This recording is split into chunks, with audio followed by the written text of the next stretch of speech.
Hypnosis: Techniques for Weight Loss, Sleepwalking, and Fertility. Written by Devin Hales.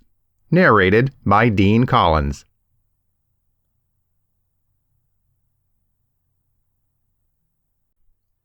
Chapter 1. Definition and Description of Hypnosis. Hypnosis is defined as a mindset of strongly focused concentration, decreased peripheral awareness, and increased suggestibility. There are a lot of methods that specialists use for inducing such a state. Capitalizing on the power of suggestion, hypnosis is usually made use of to help others relax, to decrease the sensation of pain, or to assist in some desired behavioral change. Therapists cause hypnotism, also described as hypnotherapy or hypnotic recommendation, with the help of mental images and calming verbal repeating that place the patient into a trance-like state. Once relaxed, clients' minds are more open to transformative messages. Not everybody is easily hypnotizable. Using brain imaging studies, researchers have found distinctions in patterns of brain connection between those that react to hypnotic induction and those that do not. The distinction appears in the hypnotizable as heightened coactivation between the executive nerve center in the prefrontal cortex and another part of the prefrontal cortex that flags the importance or salience of events. Making use of hypnosis. Contrary to common belief, human beings stay entirely awake throughout hypnosis and normally remember their experiences. Under the assistance of a trained healthcare professional, hypnosis can be used to reduce pain, deal with autoimmune disease, combat phobias, and break bad routines such as smoking and binge eating. Hypnosis can also help individuals deal with negative emotions like tension and anxiety, as well as pain, fatigue, sleeping disorders, mood conditions, and more. How can hypnosis help you? Hypnosis has been used rather than anesthetics to decrease pain and anxiety before and after surgical treatment. It also appears to increase healing from many conditions, which includes neuralgia, rheumatism, epilepsy, and skin problems. The physiological and neurological changes that happen under hypnosis are pretty similar to the self-healing placebo effect, a case of mind over matter. What makes someone easy to hypnotize? Contrary to stereotypes, hypnosis works best when an individual is a willing participant. There are people who are more open to hypnotic suggestion than others. Experts call this characteristic hypnotizability and acknowledge that it can vary significantly amongst people. Even the ones with high levels of hypnotizability may require multiple hypnosis sessions to see any developments. Can hypnotism be unsafe? Hypnosis under the guidance of a trained therapist is normally considered a safe option or supplement to medication. Unfavorable results are rare, but can include headaches, lightheadedness, drowsiness, and feelings of anxiety or distress. In many cases, hypnotism can induce false memories. The ethics of hypnosis. A lot of people really wonder whether a therapist will have the ability to control their mind, a task that is not possible. Those that are hypnotized still have free choice, and while they're more open to suggestion, they won't act in ways they would ordinarily find ethically repugnant. Yet, the nature of hypnosis and the way it influences the subconscious raises a number of ethical questions about its use. Are there those who can't be hypnotized? About 25% of the population is thought to not be hypnotizable at all. These people have the tendency to be highly doubtful of the best advantages of hypnotism and not likely to voluntarily take part in it. Can you hypnotize yourself, and should you? Self-hypnosis is definitely possible. Though some could consider it cheating or immoral, It's actually a safe way to establish control and start changing undesirable or damaging habits. All it takes is a quiet place, open mindset, and practice for an individual to learn the strategies that they really need to plant healthy, hypnotic ideas in their own mind.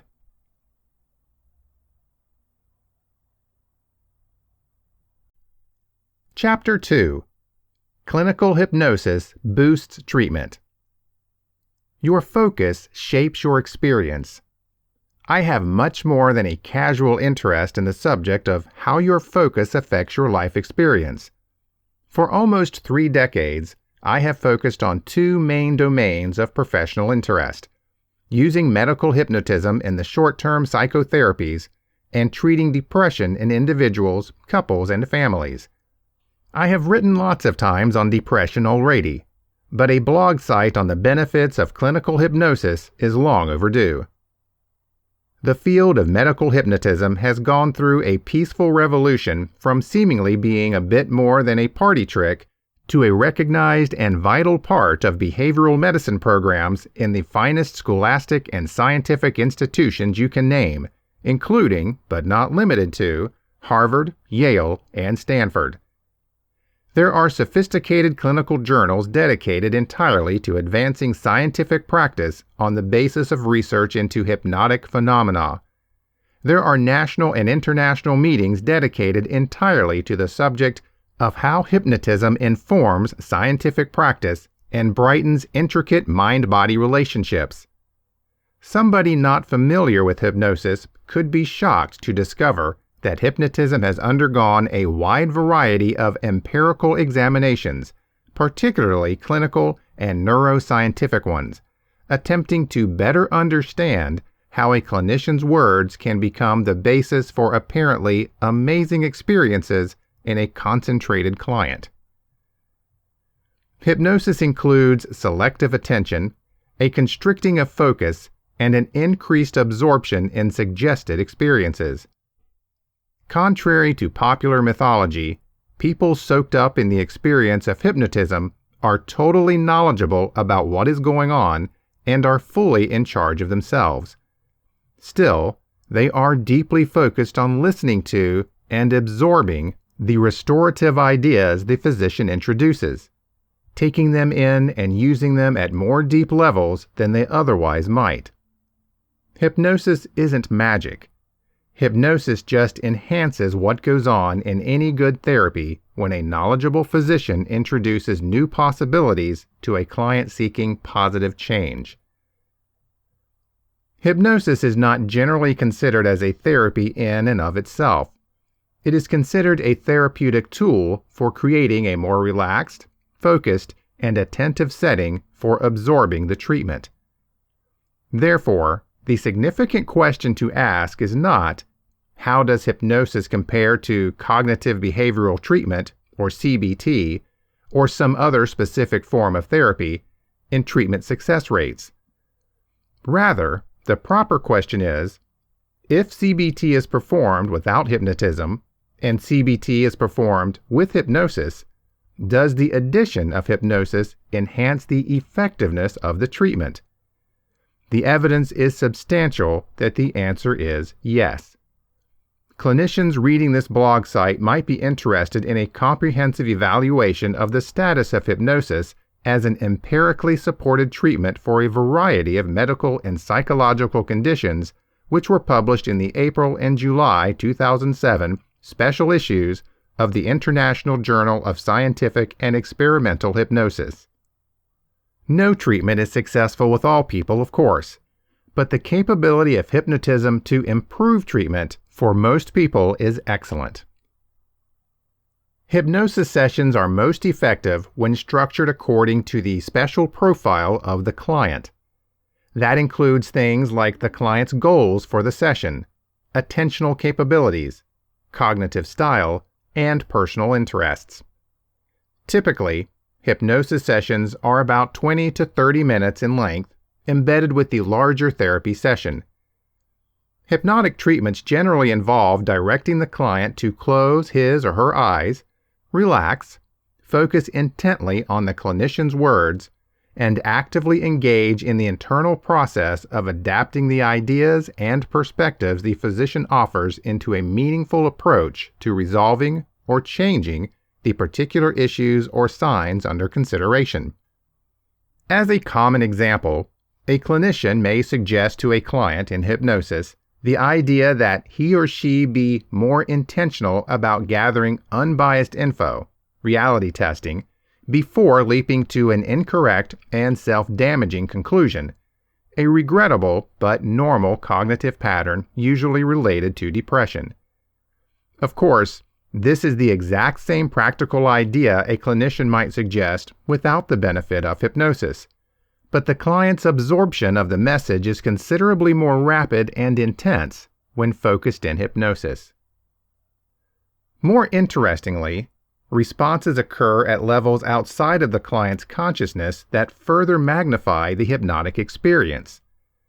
Suggesting to a client in pain, for example, that she or he can separate from your body and allow a comfy sense of feeling numb to slowly replace the pain isn't a reasonable suggestion to offer.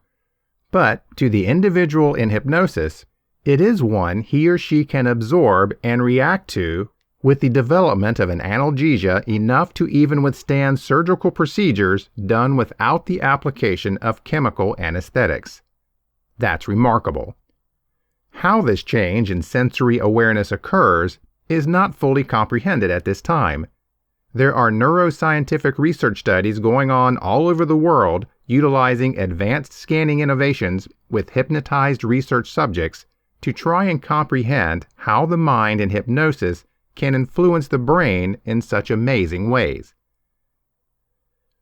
Anyone who practices scientific hypnotism does so with the firmly entrenched and therapeutically important belief that people have many more capabilities than they consciously recognize. Hypnosis creates an enhanced experience for people to check out, discover, and use more of their inherent abilities. Hypnosis also makes it easier to learn new abilities.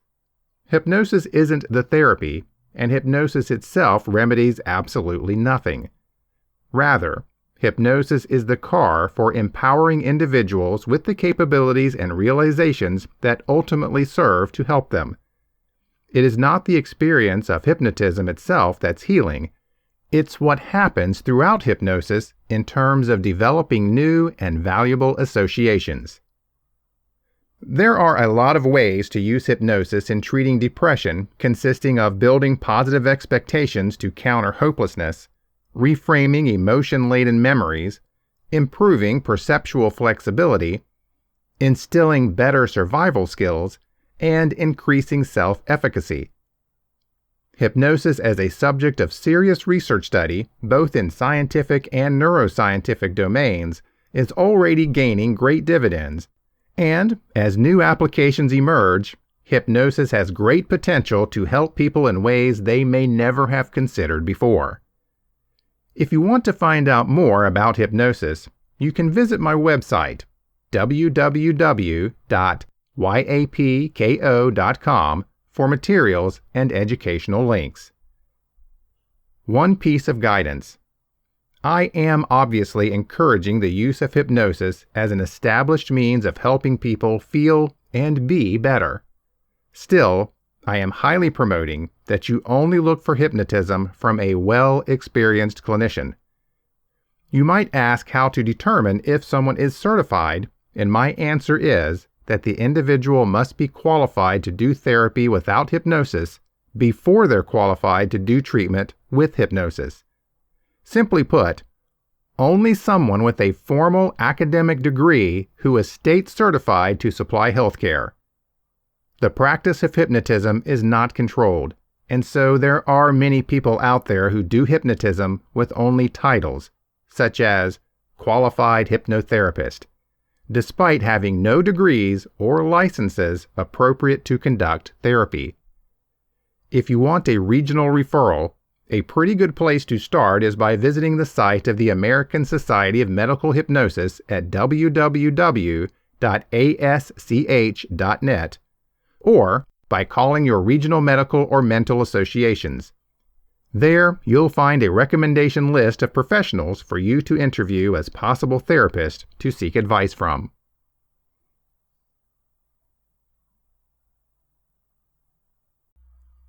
Chapter 3: An Underused Strategy. It's been 30 years since I initially began using hypnosis.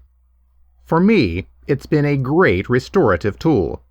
As an adjunctive method, hypnosis has enabled me to integrate several behavioral therapies that typically form the basis of my treatment strategy.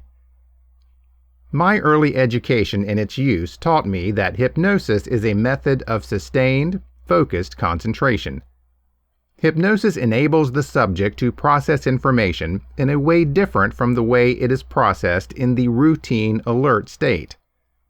Because of the power of hypnosis, when incorporated into a particular behavioral adjustment technique, it can be used in numerous ways to treat many conditions. For lots of people, including plenty of mental health professionals, hypnotism evokes mental weakness, mind control, sleep, or loss of consciousness. Ladies are typically considered more hypnotizable than guys. Those are myths. Hypnosis is neither mind control nor a technique for the weak-willed. Clearly, women aren't more hypnotizable than men. And finally, the old wives' tale that people go to sleep or lose consciousness when they're hypnotized is just an old wives' tale.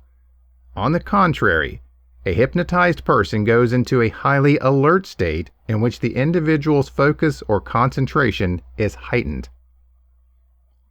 Hypnosis permits clients to focus and support concentration so they can be taught a well-thought-out behavior modification program. Hypnosis must be seen, though, as an adjunctive part of an ongoing restorative plan. This is an example. A dental practitioner who uses hypnosis for pain or anxiety control is aiding his main therapy, the practice of dentistry, in an adjunctive way. Hypnosis can help clients working on problems such as smoking cessation, weight control, nail biting, phobia proficiency, sleeping disorders, anxiety, including but not limited to PTSD, poor sexual function, obsessive thinking, and stress-related problems that might be rooted in such physical issues as hypertension, headache, or persistent pain issues. Hypnosis can be a reliable help in treating these issues. But inadequate psychiatrists, psychologists, and psychotherapists misuse hypnotism or do not comprehend what it can and can't do. An example of how I use hypnosis involved a gentleman who had been stuck in an elevator for many hours and subsequently suffered trauma with incapacitating flashbacks, agitation, and depression. He came for help after having tried several traditional therapies and one approach including cognitive behavioral therapy, all of which had failed. I chose to try a completely different method using hypnosis and directed images. Within a period of 4 sessions, I had the ability to get this man to predict his flashbacks and anxiety onto a large movie screen that we developed together. Basically, we were able to start on a roadway to get those memories out of his thoughts and on the screen. When he needed to unwind himself, he learned to turn the visuals on the screen and go to another set of imagery with enjoyable associations for him. I taught him this strategy so that, after our sessions ended, he could continue practicing it on his own. I really believe the focused concentration that he developed through the hypnotism permitted these images to work. In a short time on his own, he conquered the PTSD and wasn't bothered by it anymore. It was over.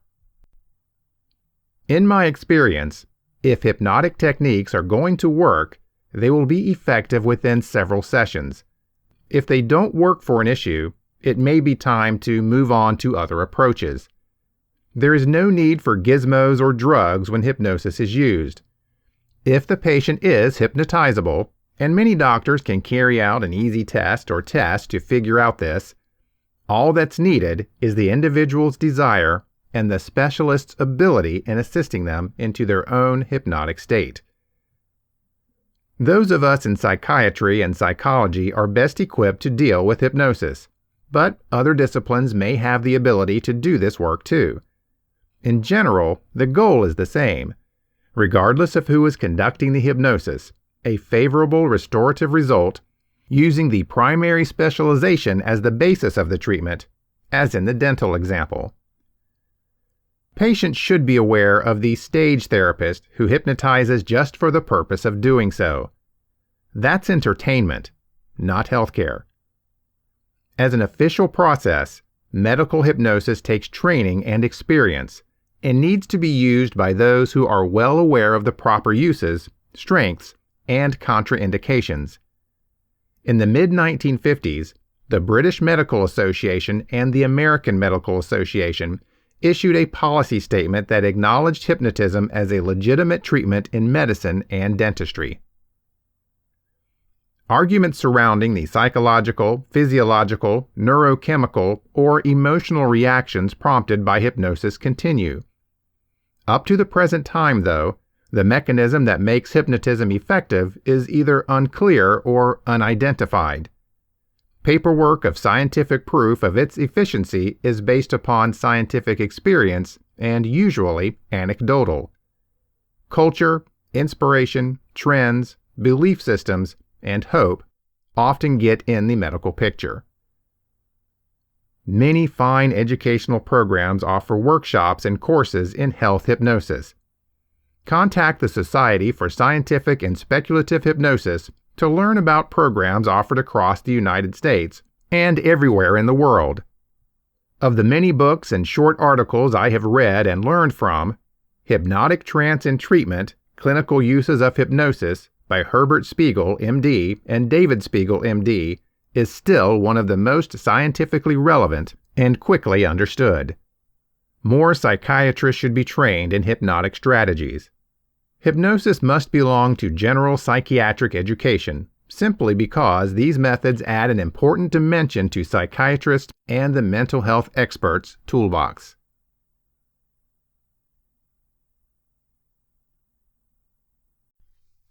Chapter 4. How Hypnosis Can Recover the Body. There is a mystical part to hypnosis and just how it works.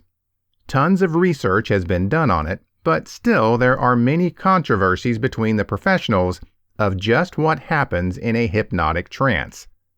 What we do understand better are the results, and certainly hypnosis has been a really effective method to help recover the mind, body, and spiritual aspects of life. Allow me to draw your attention to how hypnotic strategies can recover the body. The hypnotic trance has many remarkable properties that include experiencing feeling numb in general or in specific areas of the body. This enables a proficient therapist to produce the lack of feeling in any part of the body. One of my clients was allergic to the anesthetics and needed to undergo brain surgery, so I was hired to use hypnosis to help this individual go through their operation without general anesthesia. Yes, with the help of hypnosis, this individual underwent a major brain operation. Hypnosis is more often used for more common issues, like dental work, burns, headaches, giving birth, and comparable matters. The body is created to heal itself. Even though this complex process does work automatically, it can be accelerated and improved by hypnotic strategies. By directing the subconscious mind to focus energy on a specific system in the body, more of your natural resources will go there. That means that if, for example, you are burned, your body will naturally begin the healing process, which may take a week to finish. If you were to use hypnosis to quicken this process, you might finish the healing in half the time. At the very least, hypnosis is very efficient to reduce pain. The effectiveness of this technique depends on several elements. There is the client's susceptibility and desire to use this approach, the skill of the hypnotherapist, and the severity of the issue. Hypnosis has its limitations, though it is always worth attempting to use it simply because there is no downside to the method. At worst, it may do no more than make the subject feel a little better from getting attention, but it can't do any damage itself. One of the more profound impacts of hypnotism is in using it to lessen or remove pain. An essential care is that if you do not know what's triggering the pain, hypnotism could successfully get rid of the pain, but it may also cover up something serious that requires attention. If you know what's triggering the pain, then it is safe to apply it to reduce the experience of pain and assist with the general recovery. The fact is that most pain is in your head. That means that it is possible to switch off the pain signals in the mind and reduce the feeling of pain. This can be accomplished in many ways using hypnosis. Generally speaking, positive suggestions are a good starting point. Then these are typically elaborated to help with healing and get rid of pain. There is a great amount of scientific research using hypnosis to help heal the body or reduce the perception of pain. If you have a health issue, talk to a professional who is certified by the American Society of Scientific Hypnosis, ASCH.net, to use hypnotic strategies. The clinical literature is full of case studies verifying the power of hypnosis to promote healing. If you have a problem, I encourage you to consider the power of hypnotism to help you dominate it.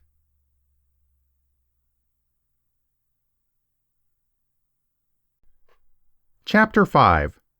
Hypnosis and Sexual Health.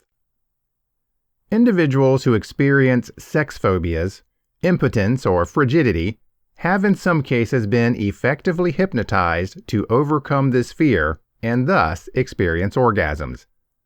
Other people have used auto-hypnotic suggestions to induce orgasms for themselves. Some cases are pointed out in the record of hypnotism that specify hypnotist-induced hallucinations that are visual, acoustic, and tactile. These hallucinations are said to be of sexy women who sing, dance, and supply tactile stimulus needed for orgasm. A Wikipedia short article on recreational hypnosis, which it claims is just another name for sexual hypnosis, notes that hypnosis for sexually leisure activities are utilized mainly in sexual sadism and sexual masochism practices. More specifically, but without any supporting proof, the article claims that, quote, "The positioning of trigger words in the subject's mind as post-hypnotic tip to produce actions and experiences on demand is a common practice. Hypnosis can be used within a dominance and submission relationship to strengthen power exchange and as a form of play. This ranges from hypnotically induced orgasms to long-lasting conditioning. The act of hypnosis itself is sexual and relationship affirming for many power exchange couples as the subject surrenders control and opens themselves to mental vulnerability.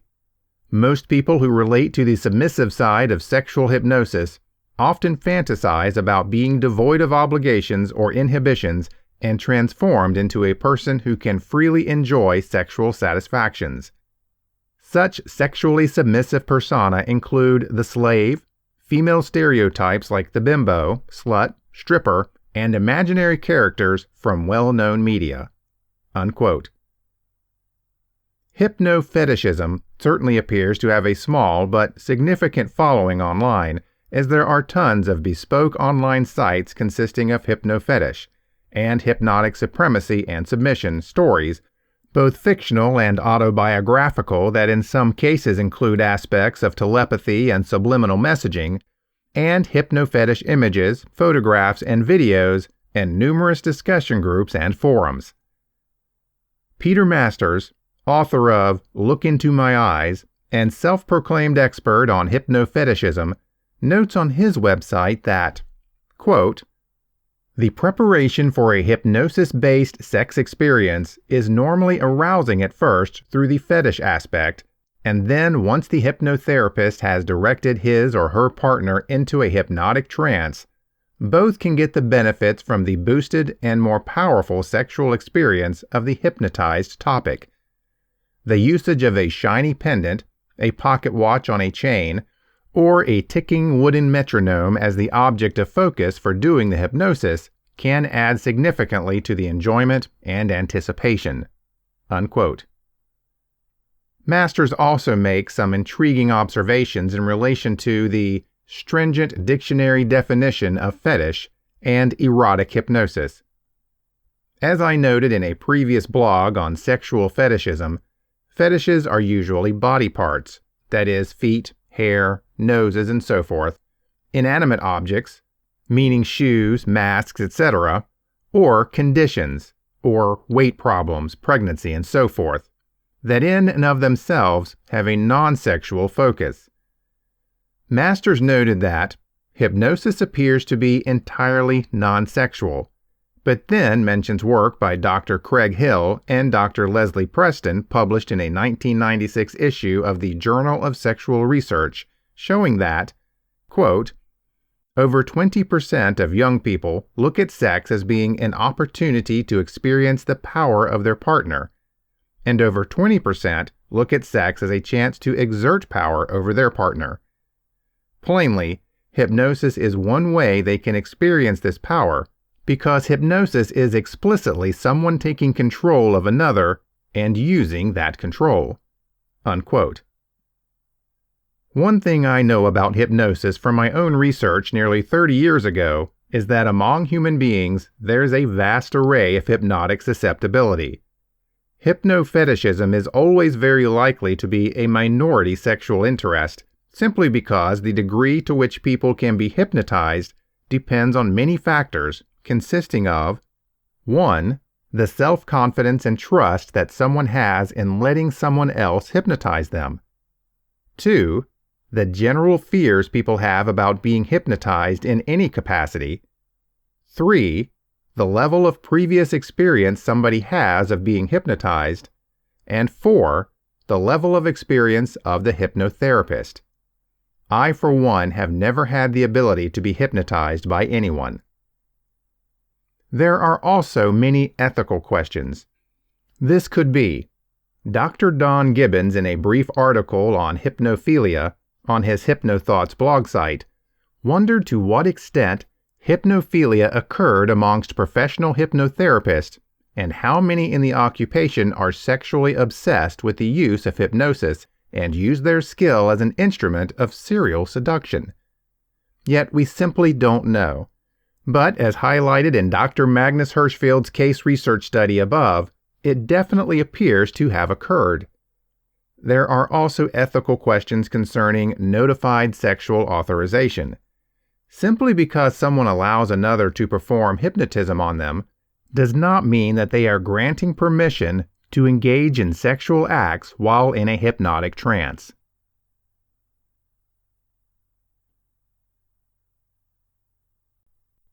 Chapter 6. Using self-hypnosis to manage weight. Many people are actually aware of tons of the causes like junk food's availability and low price point, absence of accessibility of fresh and healthy food in poorer regions, a cultural propensity to celebrate with beverages or food, and to commiserate with drinks and food, a busy civilization that eats on the run, a tendency to spend way too much time sedentary instead of moving.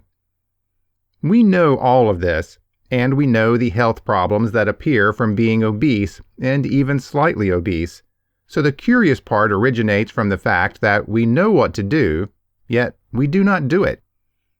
Part of the problem is the ways in which the mind gets programmed. It's a waste to leave food on my plate. I have to eat even after I feel full. I eat so quickly I don't realize that I'm full until I'm finished, and then I feel sick. I just do not have some time to shop for healthy foods and make good meals. I'm too tired at the end of the day to get exercise. I just want to veg out in front of the TV. I am going to worry about my weight tomorrow. Because so much of weight control is really a case of mind over matter, hypnotism can be a really reliable tool for weight reduction. Let us take a look at 5 steps you can use to self-hypnotize and start losing those few or many additional pounds. As a start, work with your mindful mind. Open your food cabinet and your refrigerator. Clear out those products that are problems for you. Get rid of the ice cream, the Oreos, and the potato chips. It's best not to have temptation around you while you are working this process. Replace these with much healthier choices. Get some small carrots, celery, apples, bags of nuts, or 100-calorie snack bags instead. When you do reach, ensure all you can grab is something healthy and lower in calories. Draw up your goal using the SMART approach of goal setting on a little paper or 3x5 cards. Remember that I changed the A to mean action-oriented in SMART, so that there's an active element to your weight loss. The acronym is as follows: S for specific, M for measurable, A for action-oriented, R for realistic, and T for time-bound. Write your objectives in the present tense so that your mind begins to really believe this is true, not that it will be someday.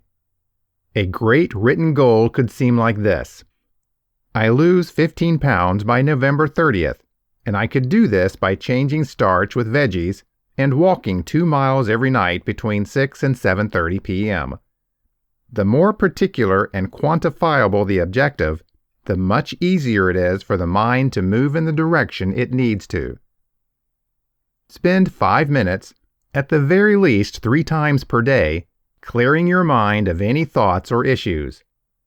Work to literally clear your mind of anything else you could be thinking of. Fixate on your breathing till you feel calm and open. When you feel your mind is ready, raise the paper or 3x5 card you have written your objective on and say to yourself over and over what you have written. I lose 15 pounds by November 30th. Your mind will want to draw you away to other thoughts, so just keep returning to your saying. Continue to repeat this for 1 to 2 minutes. Once you have repeated your mantra for 1 to 2 minutes, you can put down the card or paper. Now sit with your eyes closed for the remaining 3 minutes and work to picture yourself reaching this objective. See in your mind's eye, or imagine in any way that will work for you, that you are reaching for vegetables, or taking the walk. This is from my example. Use whatever circumstance you have documented. And see yourself smiling broadly just because you are losing the weight. Some people are extremely visual, and some can just notice or imagine other ways. Whichever works for you, as long as you can sense success, is what's right. Put positive reminders all over. For instance, hang a pair of pants that you'll have the ability to wear in a popular place so you see them often. Picture yourself wearing those pants. Post reinforcing notes that you see typically. I make good eating choices each day, and I find chances for exercise usually every day. Hypnosis works because the subconscious mind starts to tell the conscious mind what steps to take. Be sure to feed your mind positive messages and pictures that benefit you, so you start to make great choices about eating and exercise without thinking of it.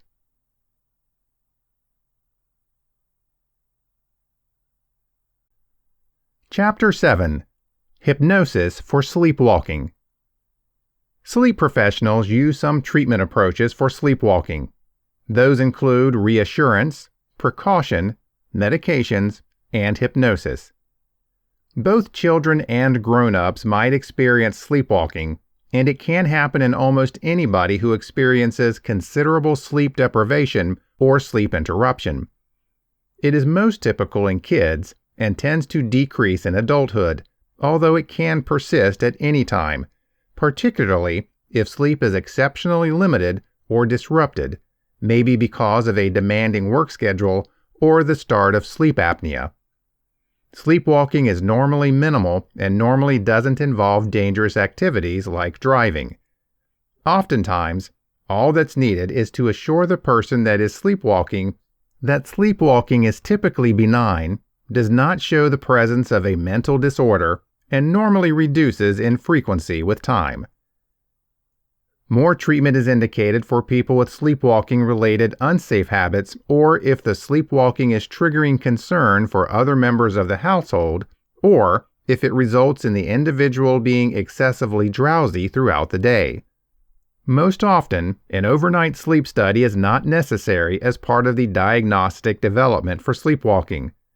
Situations where a sleep research study is indicated occur when the behavior is very frequent, has resulted in an injury, is related to daytime sleepiness, or involves medical or legal issues.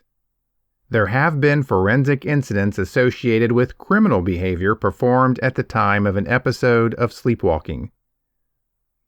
If reassurance is insufficient, then the next most important step is to execute precaution. Those measures include obstructing stairways, hiding automobile keys, or putting a pressure-sensitive alarm in the bed so that the individual is awakened if getting out of bed while still asleep during the night. Some preventative measures are specifically crucial for children with sleepwalking. In certain circumstances, tricyclic antidepressants and benzodiazepines might be useful medications in the treatment of sleepwalking. But hypnosis? As a treatment for sleepwalking? Yes.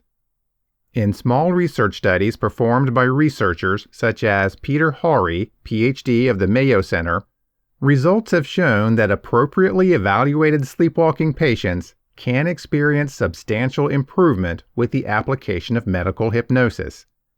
These techniques have been used in small studies with extremely positive results. Truth be told, hypnosis has shown encouraging results for a variety of parasomnias like terrible nightmares and sleepwalking. In a current 5-year follow-up research study released in the Journal of Medical Sleep Medicine, Horry, Silber, and Beeve reported that sleepwalkers treated with hypnotherapy had a 50% enhancement after 18 months and 67% after 5 years. Enhancement was defined as being spell-free or much enhanced. This was an unrestrained study designed with small numbers, so the results are suggestive, though not conclusive. More research is obviously required, and scientific use is realistic. The theory behind this technique makes good sense in that hypnosis involves relaxation and suggestions for future convenience and relaxation. When this successfully leads to less interrupted sleep, then we can fairly expect an accompanying decrease in the frequency and intensity of spells or sleepwalking episodes, which arise from partial arousals in deep sleep. So yes, not only peace of mind, safety measures, and medications, but also hypnosis can be efficient as a treatment for sleepwalking.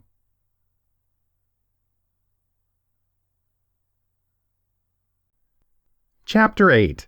Hypnosis for Infertility. How does one cope with any circumstance swarming with uncertainty where the only solution is resolution of the problem? Those in an infertility struggle are in this specific situation. Anxiety can continue to mount unmercifully. The only relief comes from learning coping techniques, which are less about problem solving and more about letting go. Of the letting go approaches, hypnosis ranks at the top. The positive reputation of hypnotism for infertility is spreading. Most patients are seeking out this service from a licensed, hypnotically trained psychological health professional or are learning self-hypnosis. Below are 12 reasons for you to investigate this approach. 1. Hypnosis at the time of embryo transfer yielded pregnancy rates that were double those of the controls. 2. Hypnosis can be an ultimate mind-body awareness activity and can declare your womanhood. 3. Hypnosis, or self-hypnosis, permits you to feel back in control simply because of your active participation. 4. Post-hypnotic ideas can boost receptivity. 5. Hypnosis can take you under the turbulence to an infertility-free zone. 6. Hypnosis can support medical treatment, holistic care, and even natural conception. 7. Hypnosis is unwinding. 8. Hypnosis can soothe fears. 9. Hypnosis can recover heartache. 10. Hypnosis can end up being a safe house, which is renewing and refreshing. 11. Hypnosis can help you remember who you truly are. 12. A hypnotic trance can convert stumbling blocks into building blocks for navigating the psychological debris created during the journey.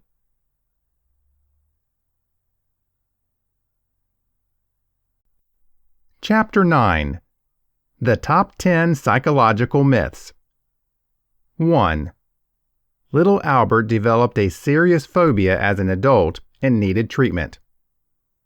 Little Albert was the baby conditioned to fear furry objects by behavioral psychologist John Watson back in the early 1900s. This myth acquired a good deal of traction as a result of the mystery surrounding the identity of the regrettable infant. No one knew what happened to him until psychologist Hall P. Beck discovered that Little Albert was a man called Douglas Merritt, who passed away at the age of 6 from hydrocephalus. 2. Freud was a master hypnotherapist. We usually associate Freud with hypnosis, simply because he did get training in his attempt to improve his therapeutic skills. The truth is, though, that Freud could not actually hypnotize his patients, try as he might. His piercing brown eyes appeared to put his clients on edge. Eventually, his inability to hypnotize clients, in addition to his firm belief in unconscious forces, led him to develop the strategy of free association that formed the basis for classical psychoanalysis. With his patients lying on a sofa, away from his soul-searching gaze, Freud had the ability to allow them to show their unconscious fears, wishes, and desires. 3. Milgram's experiments could never ever be completed today.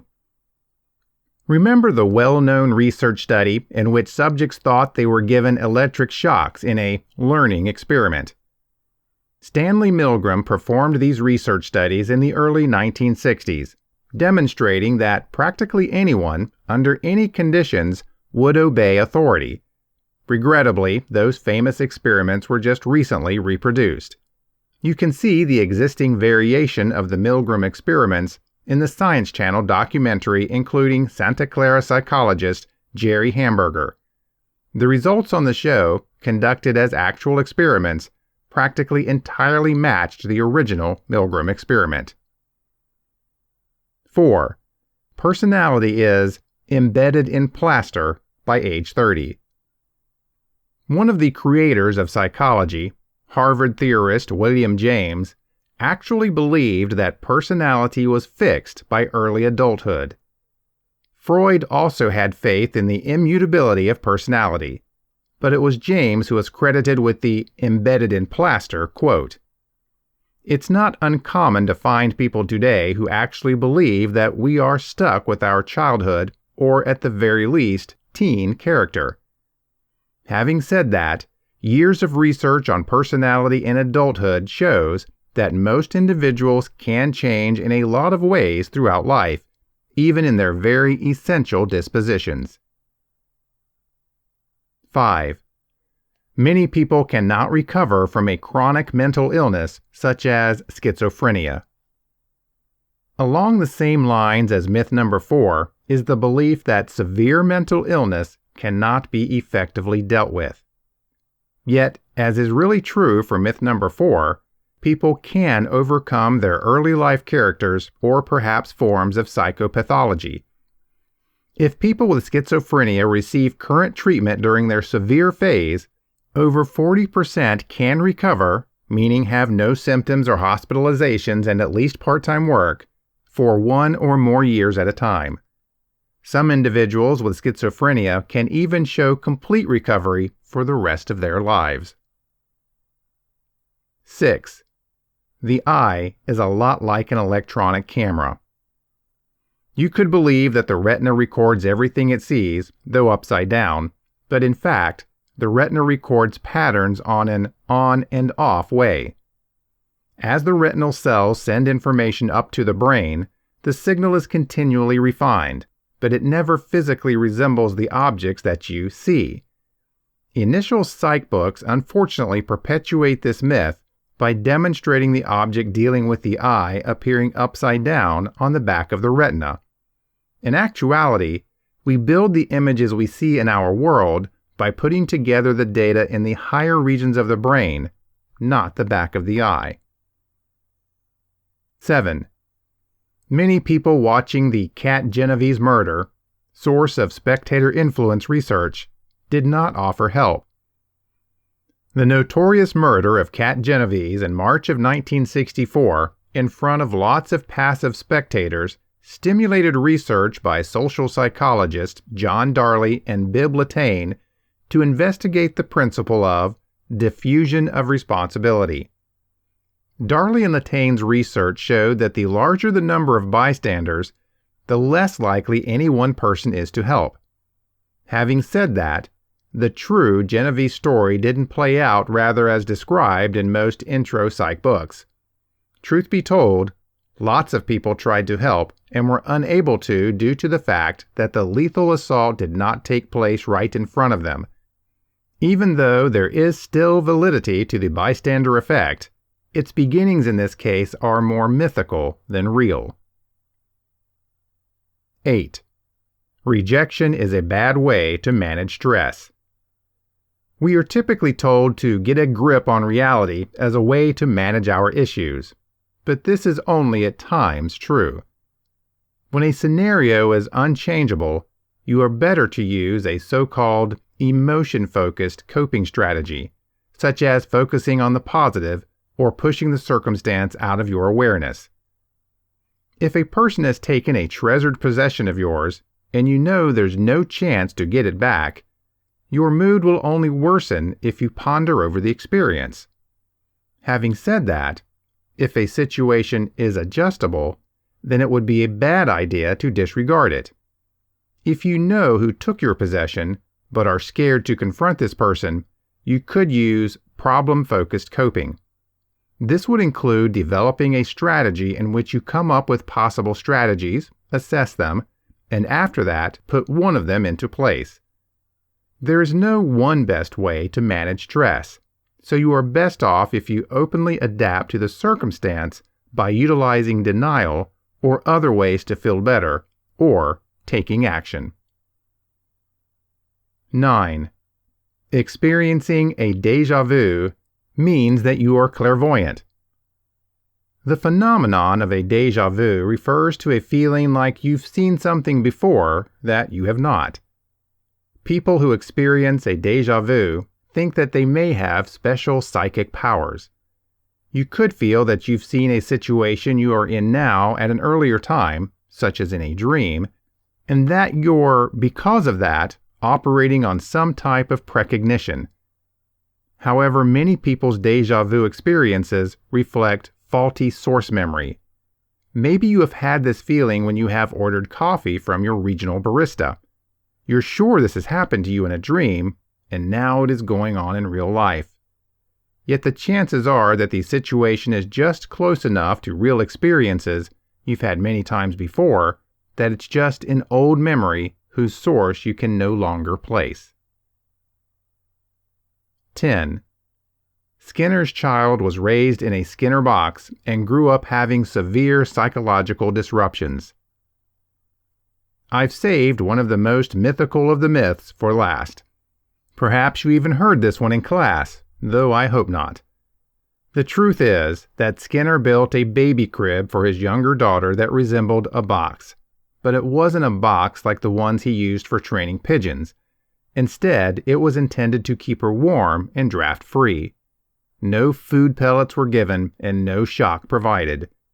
Regarding this daughter's future psychological health, she didn't appear to have been damaged by the experience whatsoever, at the very least according to her autobiographical declarations.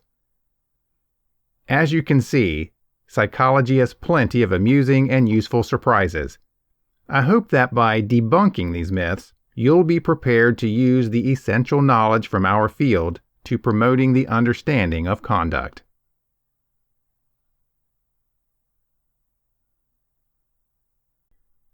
This has been Hypnosis: Techniques for Weight Loss, Sleepwalking, and Fertility, written by Devin Hales, narrated by Dean Collins.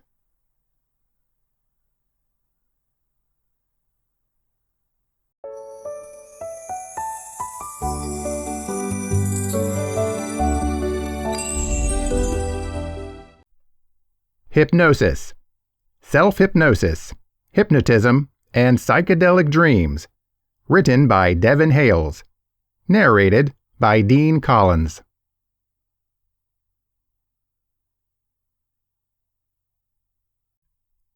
Chapter 1: Self-Hypnosis Used as a Healing Practice. Hypnosis sounds like such a scary thing to many people. You go under and maybe lose control of your mind and functions. Someone else is giving you suggestions that you might or could not like. It can be pretty tough for the individual who has experienced trauma or who does not trust quickly to work with a hypnotherapist and let go in a way that aids with healing or change. Self-hypnosis is a way to keep control and attain lots of the same advantages of working with a hypnotherapist to alter some behavior. Hypnosis can assist with all things, from stress management and anxiety, to weight reduction and diet plan modifications, to self-esteem and presentation skills. Learning the art of hypnosis can help you study more successfully, remember information for tests, call up information when you really need it, and generally calm yourself to stay open and responsive every day. Hypnosis is nothing more than your mindful and always thinking mind being calm long enough for your subconscious mind, which drives the train within you, prompting you on and telling you what you should and should refrain from doing, to get hold of ideas that are more beneficial and positive for you. Learning self-hypnosis is fairly simple, but like any new ability, it does take practice. Commit to yourself the following simple steps at least 2 to 3 times each day and every day till it becomes second nature. There are no drugs included, no medical treatments, and no perfect conditions you have to achieve. Just practice, and your mind will start to cooperate. The primary step is to find a quiet spot where you can sit for about 5 minutes and be undisturbed. You do not want a ringing phone, clingy kids, or your boss walking in on you. For some individuals, being in a parked automobile, with the doors locked and security initially, or stepping into a public bathroom stall for some minutes could work. If not, then find an area that you like where you feel secure and can sit conveniently. Make certain that your back is comfortable and that you are not liable to fall over once you begin to be relaxed. Start by uncrossing your legs and enabling your hands to rest easily in your lap. And once you are comfortable in that spot, start by taking a deep breath. Inhale through your nose and out through your mouth, very gently and very calmly. Fixate on the breath. Envision you can see it entering and see it coming out.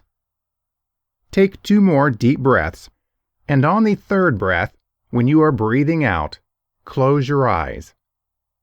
Sit there for a number of minutes, just enabling your breath to enter and out and focusing all of your attention on your breath. Every time you want to think a thought, or check the time, or get up and tend to a matter, carefully push that thought away and come back to your breath. Do nothing besides breathe. When you are completely relaxed and focused on your breath, enable your body to get extremely heavy wherever you are sitting. Notice your legs and your arms being weighted down and practically glued to the chair. It is a comfortable state, and in general, a really relaxing one, as you just succumb to your body weight and allow yourself to sink into anywhere you are sitting. When you are really relaxed, in your mind carefully repeat a positive mantra such as, "I am calm," "I am in control," "I am relaxed." Repeat this mantra over and over, or find one that resonates with you. The language should be I language, and must be positive and encouraging, but also calming. Repeat this over and over, and allow your body to give in to the relaxation and calm feelings you are generating.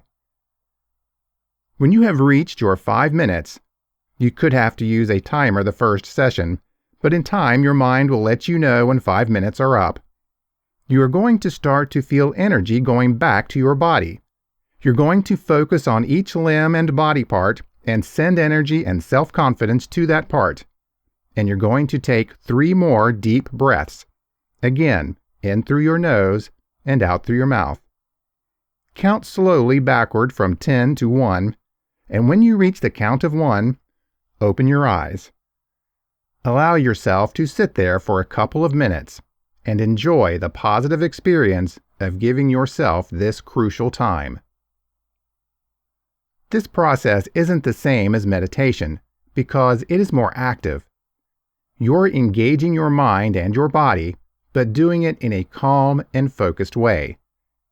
If you can't afford 5 minutes 2 to 3 times a day, start with less and work your way up. And once you practice this, you will find the same calm feelings and thoughts overflow into your daily activities, even when your eyes are open.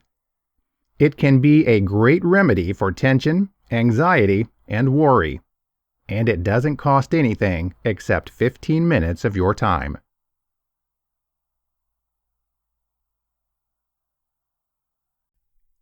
Chapter 2. Effects on Fibromyalgia.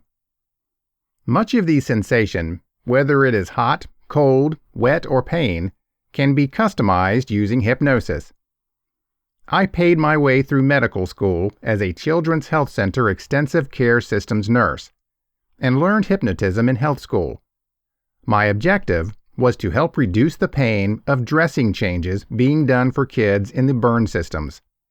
I have been impressed at our ability to use our mind to increase or decrease pain and other physical procedures.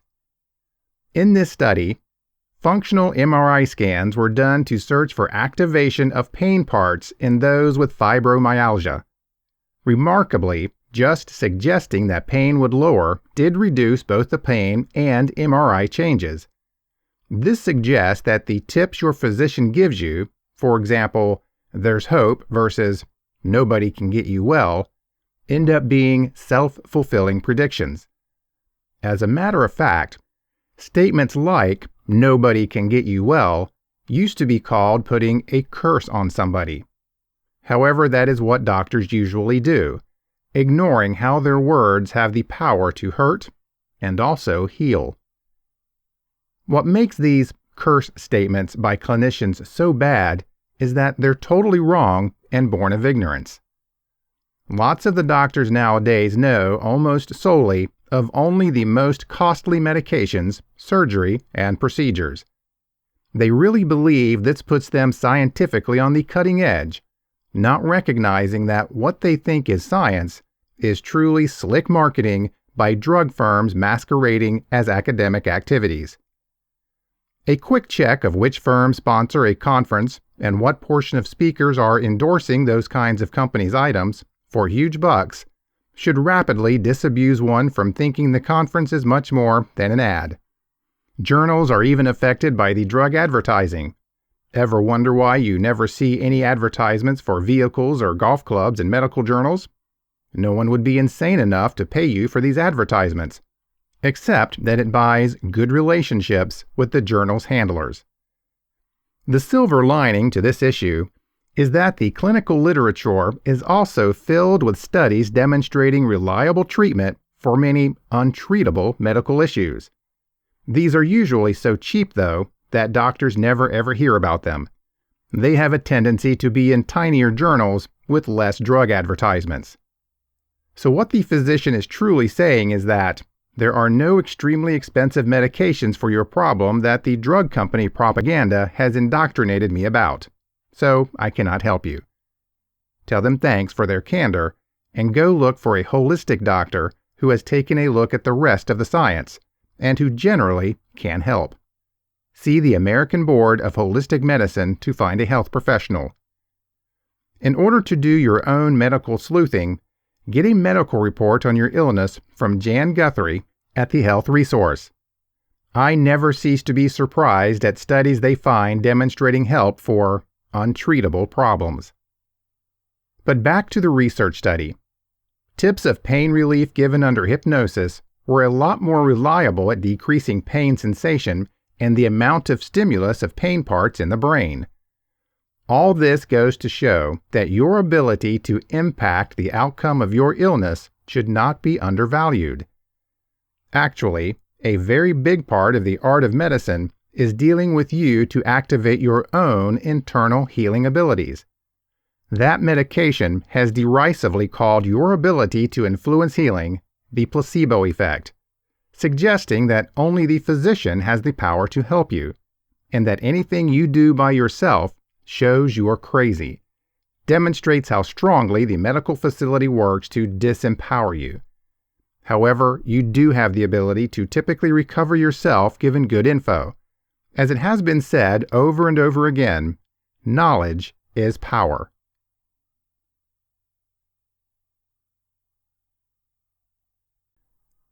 Chapter 3. Psychedelic Dreams. Every day, we frequently travel through certain different states of awareness. Those states are, generally speaking, wakefulness and sleep, with both wakefulness and sleep including multiple substates of their own. The degree of consciousness and the psychological quality of the waking state varies over the course of the day, as we pass from periods of concentrated attention to fantasizing and on to times of drowsiness where awareness begins to become unfocused. Wakefulness is characterized by an awareness of the external environment and the ability to respond behaviorally to changes in it. After a period of about 16 hours of wakefulness, we are ready to go into a very different state, that of sleep. Sleep is a period of differing degrees of disconnection from the external environment with limited capability to respond behaviorally to changes in it. Sleep itself can be further separated into a number of popular states that are distinguished by particular EEG patterns and the experienced depth of sleep. These have been termed Stage 1, that is really light in depth, Stage 2, that's of typical depth, Stage 3, that is deep, and where there's a great deal of disconnection from the external environment, and REM, or rapid eye movement sleep, throughout which the most vibrant dreaming takes place. In rapid eye movement sleep, a paradoxical state exists in which certain areas of the brain appears to be almost awake at the same time the body is paralyzed and is non-responsive to the external world. These waking and sleeping states are typical, and we experience them on a daily basis.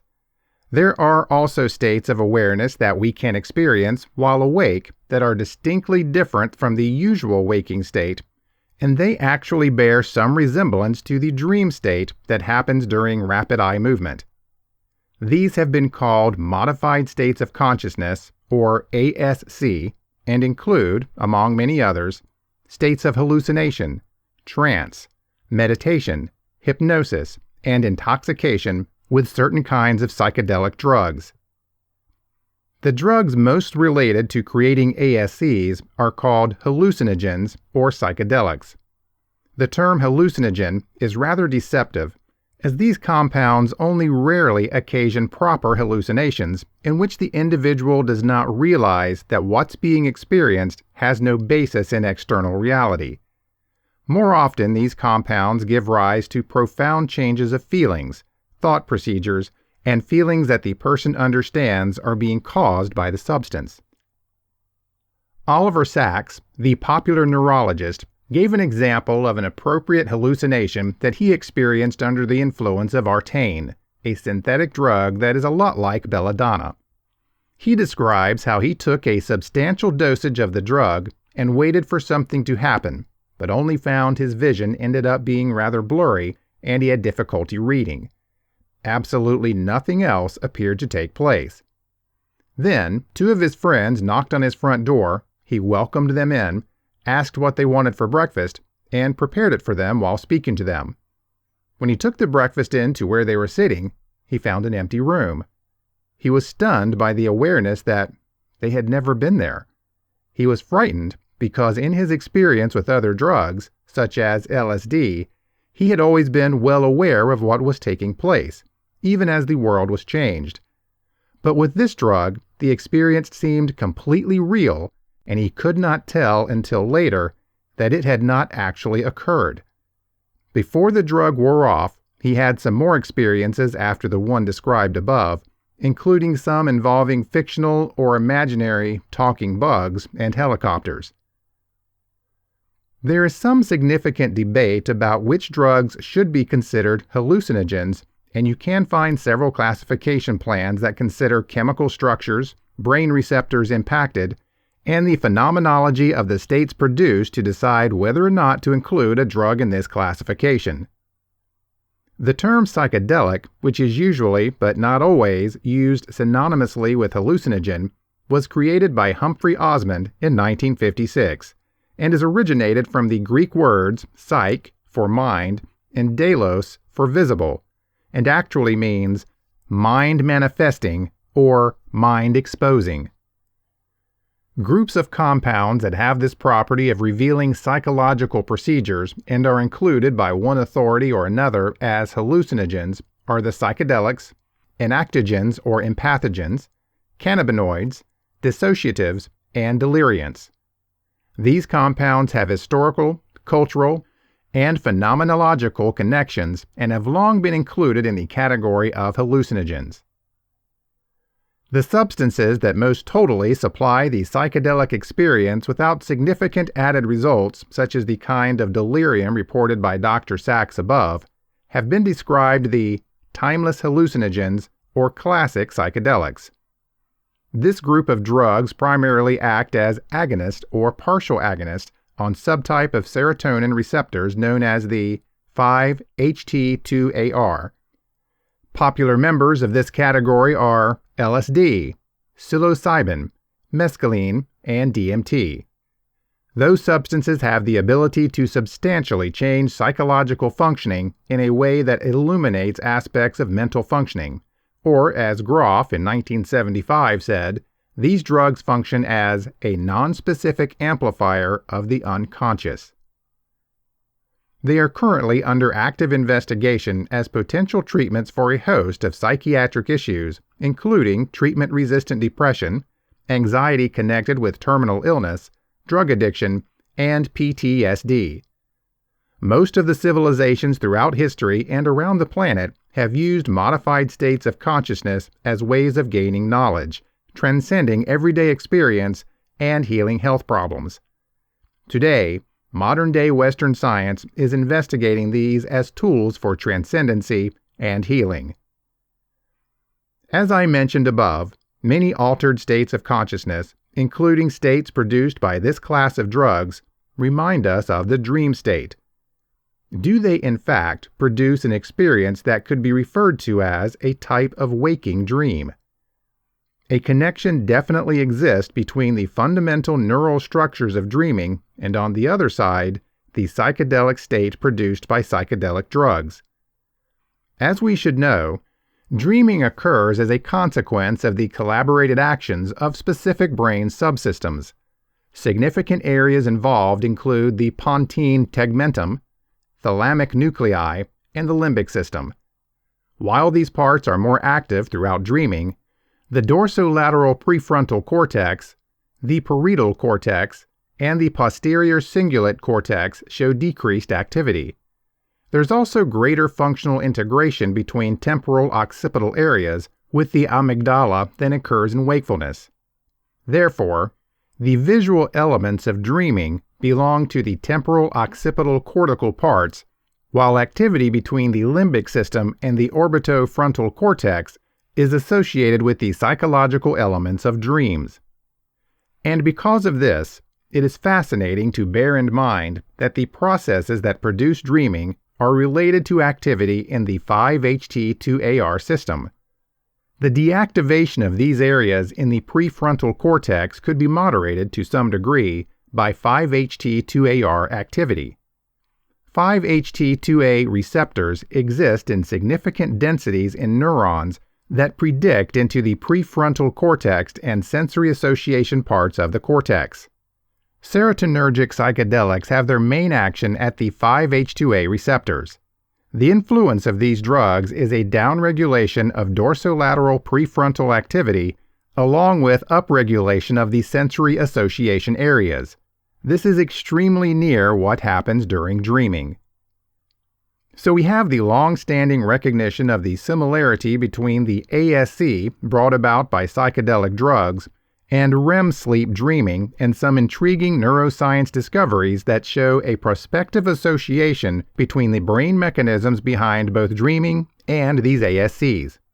However, does the phenomenology of dreaming actually look like that of hallucinogen experiences? A recent post has addressed this question using an interesting method. This research study investigated the semantic similarity between a huge group of subjective reports of the psychological impacts of certain psychoactive substances and a lot of subjective reports of what they termed high and low lucidity dreams. That was carried out by comparing psychoactive substance experience reports that users have published to the drug information site Erowid and comparable reports of dream experiences that have been published to the site Dream Journal. Erowid has been available since the 1990s and is a great source of information on psychoactive substances. It is consulted by specialists and the ordinary public alike. Dream Journal allows people to develop and, if they want, to post their own dream journals. As a consequence, we now have countless first individual reports of psychedelic drug experiences and dreams available for study. The approach used was complicated and required substantial work to take the raw reports and make them available to statistical analysis. If you have an interest in how this was done, a full clarification can be found in the study, which is open access and readily available to anyone with a web connection. Briefly explained, the analysis searched for associations across reports in the terms used. It turned out that the most regular associations between psychedelic drug reports and dream reports related to understandings, feelings, settings, and family members. They thought lucid dreams to be the ones where the dreamer is well aware being in a dream instead of in a state of wakefulness and relates to the waking instead of the dreaming self.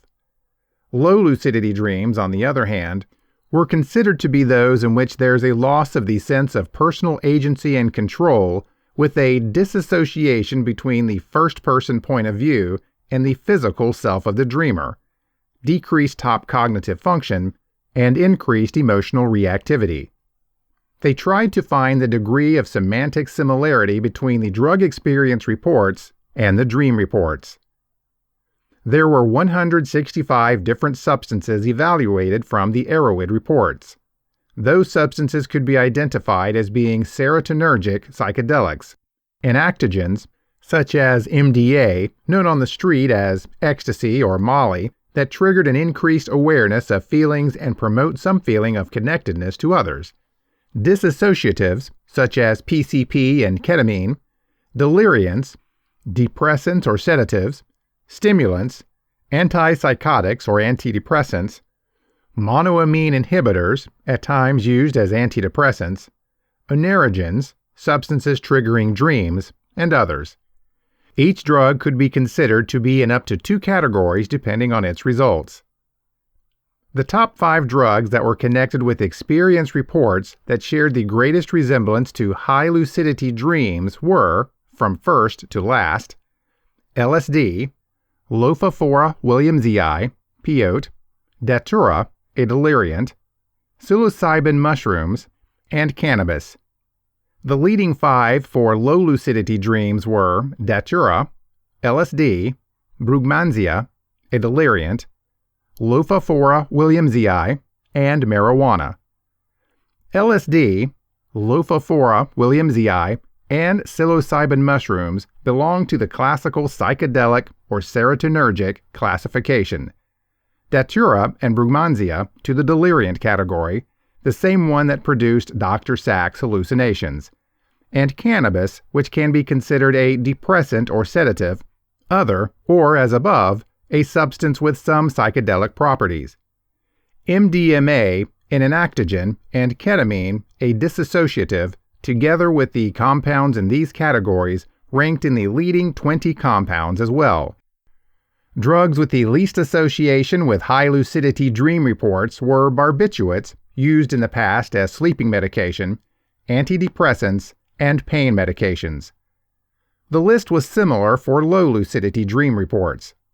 About 80% of the top 20 substances were serotonergic psychedelics, dissociative hallucinogens, or deliriant hallucinogens. If you count, as they did not, cannabis, MDMA, and salvia divinorum, typically considered an atypical psychedelic as a result of its unique action on the kappa opioid receptors, as hallucinogens, it is 100%. None of the most affordable ranking compounds were from the broad classification of hallucinogens, as defined above. We now know from the historic use of these substances to produce ASC, neuroscience findings, and phenomenological research that there's undoubtedly substantial resemblance between the dreaming state and the states occasioned by the group of drugs that have been identified as hallucinogens. Those drugs appear to have significant restorative potential as the psychedelics are being examined as treatments for terminal cancer-related anxiety, the dissociative drug ketamine for treatment-resistant depression, and MDA and cannabis for PTSD. Even the incredibly harmful deliriant drugs have had their role. For instance, the creator of 12-step programs, Bill Wilson, had an effective mystical experience while being treated with the hallucinogen belladonna, stopped drinking, and founded AA. The brain systems that underlie dreaming and result in a loosening of reasonable control, an experience of remarkable understandings, and enhanced emotionality will be a crucial focus of research study in future expeditions of how both hallucinogenic compounds and dream work can help in healing a variety of psychiatric diseases. This is an amazing opportunity for future research and scientific service.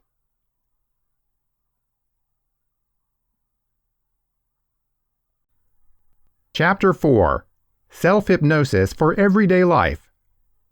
Learn to control your beliefs and thoughts and manage them differently. Have you ever experienced driving your automobile, reaching a destination, and not being able to completely remember what you saw the whole time the way? Have you been in the shower and found yourself mentally transferred elsewhere for several minutes? Have you misplaced what was going on in the environment around you just because you were thinking about something else? All of these experiences are a kind of hypnosis. We self-hypnotize ourselves multiple times throughout the day, but we do not know it. Whenever we aren't completely aware of what's going on, what we are thinking and experiencing and why, we're experiencing a type of self-hypnosis. It's a natural state, so the bright side is that we can learn how to use it to our advantage. We walk around all day depending on our mindful mind. I think we will go there and do that. I like that color. I do not like that individual, and so on, etc. While we think at a conscious level, it's actually our subconscious that is driving our thoughts. Why don't we like certain things and people? Usually it is because someplace in our subconscious They remind us of a person or something else from our past. Why do we believe certain things to be right and wrong? Because we have learned them from past experiences. We are being driven all day long by our subconscious mind. Hypnosis permits us to get hold of this element of our beliefs and thoughts and manage it differently. Rather than being pushed and pulled by it, we can control it to our improvement. If you want to begin practicing self-hypnosis to end up being calmer, to approach situations in a cool and gathered manner, and help you remain on track to meet your objectives, here are the simple steps to begin. Look for a safe place you can sit and be undisturbed. Make sure you turn off your phone and will not be interrupted by the doorbell or by someone calling for you. Have the place you find be a calming and serene area. Get comfortable. Put both feet securely on the floor. Do not cross your legs or arms. Enable your hands to rest comfortably in your lap. Be sure your back is supported and you are comfortable in the place you are sitting. Don't rest, as in some cases this can induce sleep. Take 3 deep breaths, in through your nose and out through your mouth. Fixate on the breath and imagine a blue balloon in your stomach. See it filling up as you inhale and clearing as you breathe out. Upon the 3rd breath, close your eyes. Continue to breathe deeply and stay focused on your breaths. Just try to enable any thoughts to drift out of your mind and just focus on your breathing. Do not worry if you're doing it right, just breathe. Once you feel your body responding to the breathing, begin to count down in your mind slowly from 10 to 1. With each number you say to yourself, follow it with the word much deeper. Imagine that each number you say, your mind and body continue to get calmer and calmer. Let each number push tension, negativity, and tension out of your body. When you reach the number 1, then say to yourself, I am calm. I am confident. I am at peace. Continue this mantra lots of times until you feel your body reacting. Now you can say positive things to yourself in this state of self-hypnosis. Imagine your wanted result and get a picture, as best you can, about what you want. See, think, feel, and experience yourself as you wish to be. Use words in your mind to support your goals. I remain in the best health of my life, for instance. Or, I make great choices in every moment of my day. Or, I stay calm in the face of trouble. It can be useful to recognize what you want and write them down so you are prepared to say those things that matter to you once you are in a deepened state. After you have completed your mantra, sit silently for a minute. Bring your attention back to your breathing. Inhale and out, and again concentrate on the breath. Now, count gradually from 1 to 5.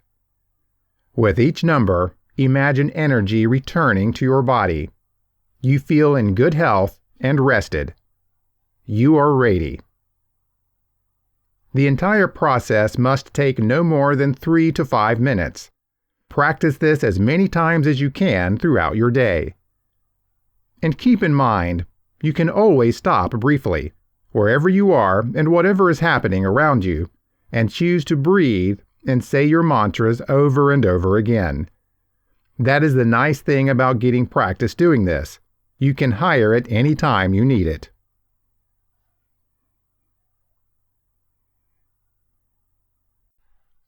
Chapter 5.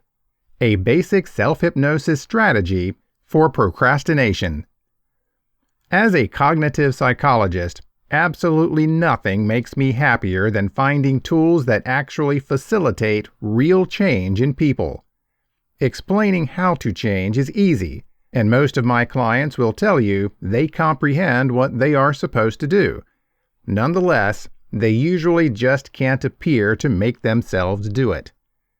What gets in the way for many individuals are their present beliefs about a situation, which always show up as their internal dialogue. This is an example. One of my clients had a giant procrastination problem at work. He had a particularly tough time getting his weekly billing done because he found it dull and tiresome. He would do anything he possibly could to keep from it, and if he didn't get to it when he prepared to, he would assure himself that he could do it later or the next day. However, most often, he just would not get around to it at all. This had caused substantial problems in his career for years and had led to poor written assessments and minimal promotions. And yet, he still couldn't appear to make a real change. When we first started to work on the issue, I asked him to see what his inner discussion was when he would think about doing his billing. Initially, he said he was not knowledgeable about one, that it was just a feeling of fear. But as we penetrated into why he was feeling that way, he uttered how much he just despised doing it and would much rather spend his time doing fun things.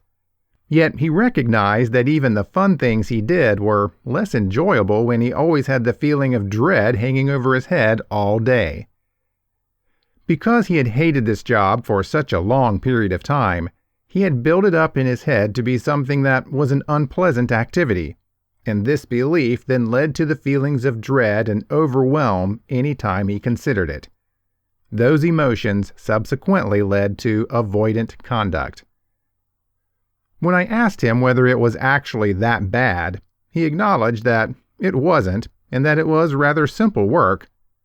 So, we chose to work on changing his inner discussion about the situation. Rather than telling himself how much he despised billing, his project was to tell himself how simple it was, and that if he just did it now, there would be more time for fun later. Now, as you can imagine, me just telling him to mention that to himself likely wasn't going to accomplish much. He had a very established belief about how much he really despised the billing. A belief, however, is typically just a thought that you have over and over again. If you say something to yourself enough times, you ultimately start to accept it as true. So I gave him the job of turning his new way of thinking of the situation into passwords on his electronic gadgets that he would need to repeat to himself lots of times a day. On his phone, his password ended up being, "Billing is easy." On his computer system, his password became, "Doing it now means more fun later."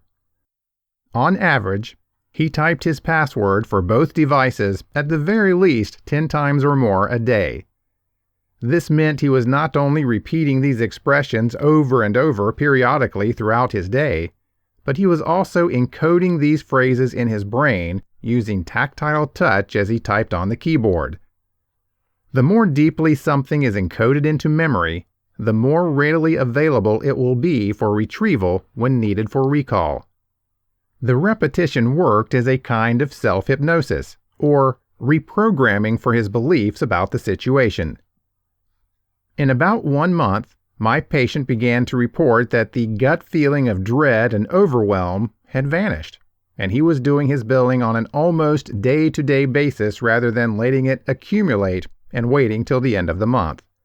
He was stunned that something as basic as changing his password could lead to a significant change in his behavior.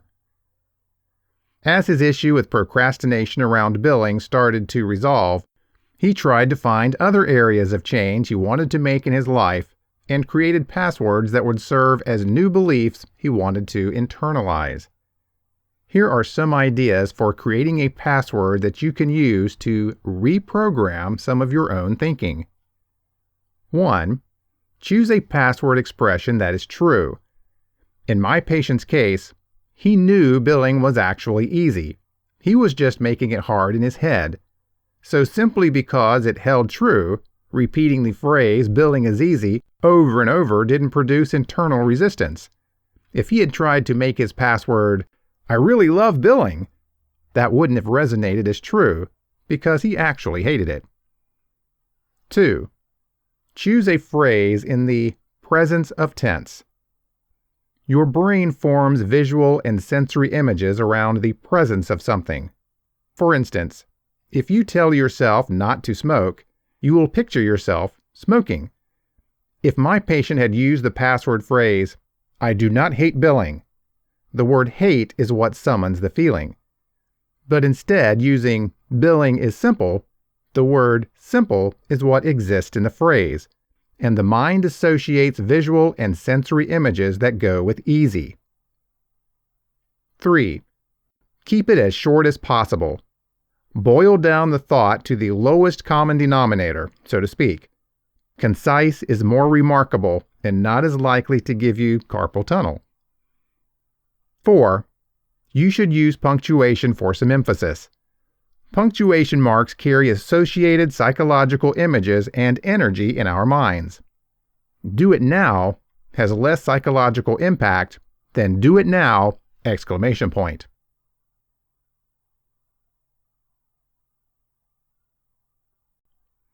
Chapter 6. Are you easy to be hypnotized? Hypnosis has been practiced for centuries and has amazed the public for almost as long. Hypnosis involves a state of boosted inner focus and can be an important tool for regulating pain, nausea, and other physical signs, decreasing anxiety, and influencing efficiency on cognitive tasks. Hypnosis is also often used to facilitate weight loss, improve confidence, and help break bad routines. Who is very hypnotizable? Milton H. Erickson said that the majority of people could be hypnotized if the clinician was skilled enough. The present agreement is that about 2/3 of grown-ups are hypnotizable, however, and that this characteristic is steady in time. Some procedures have been developed to examine hypnotizability, yet these don't resolve the question of why someone may be more hypnotizable than another. Though many elements, which include empathy, absorption, and expectancy of benefit, have been postulated as predictive of hypnotizability, the proof has been irregular. Your brain and hypnosis. A research study in the October 2012 issue of Archives of General Psychiatry has shed new light on what may separate the ones who do and don't react well to hypnosis. The scientists assumed that there would be greater functional communication between the executive and salience networks of the brain in people who are highly hypnotizable. Using structural and functioning magnetic resonance imaging, fMRI, the team examined the brains of 24 individuals as they rested in the scanner. Half of the participants were identified as highly hypnotizable and half as low hypnotizable, based upon their reactions to the hypnotic induction profile, HYP. The executive control network is involved in working memory, planning, decision-making, and concentrating. The salience network is associated with identifying, integrating, and filtering pertinent info about our feelings and what is going on in the body. The salience network is thought to help us determine the most relevant internal and external stimuli, address these over less pertinent stimuli, and hence produce the appropriate behavior in response. What the team found was that those people who were considered highly hypnotizable had considerably greater functional connectivity between the dorsolateral prefrontal cortex, DLPC, and the left DLPC in particular, which is part of the executive control network, and the dorsal anterior cingulate cortex, part of the salience network. Surprisingly, there were no significant distinctions between the two groups with regard to brain structure, despite distinctions in function. Why is this important? The authors concluded that these findings support the assertion that the ones that are highly hypnotizable have better coordination between brain areas that incorporate attention, feeling, action, and intent. Hypnosis can be a powerful tool for handling pain, anxiety, and other signs. The results of this research study give greater credence to offering this treatment to the ones that are very likely to benefit from hypnotic interventions. Finally, the information helped to eliminate the myth that hypnosis involves mind control by another, and suggest instead that hypnotism includes enhanced power over someone's focus and attention. This study doesn't tell us whether those identified as low hypnotizable might not still benefit to some degree from hypnosis. Moreover, the research study was reasonably small, which limits the generalizability of the findings. The data being given here describe differences in brain functioning at rest rather than at the time of hypnotic trance. Though the findings seem important, however, the team is presently analyzing whether there will be visible distinctions in functional connectivity between the two groups while individuals are engaged in hypnosis.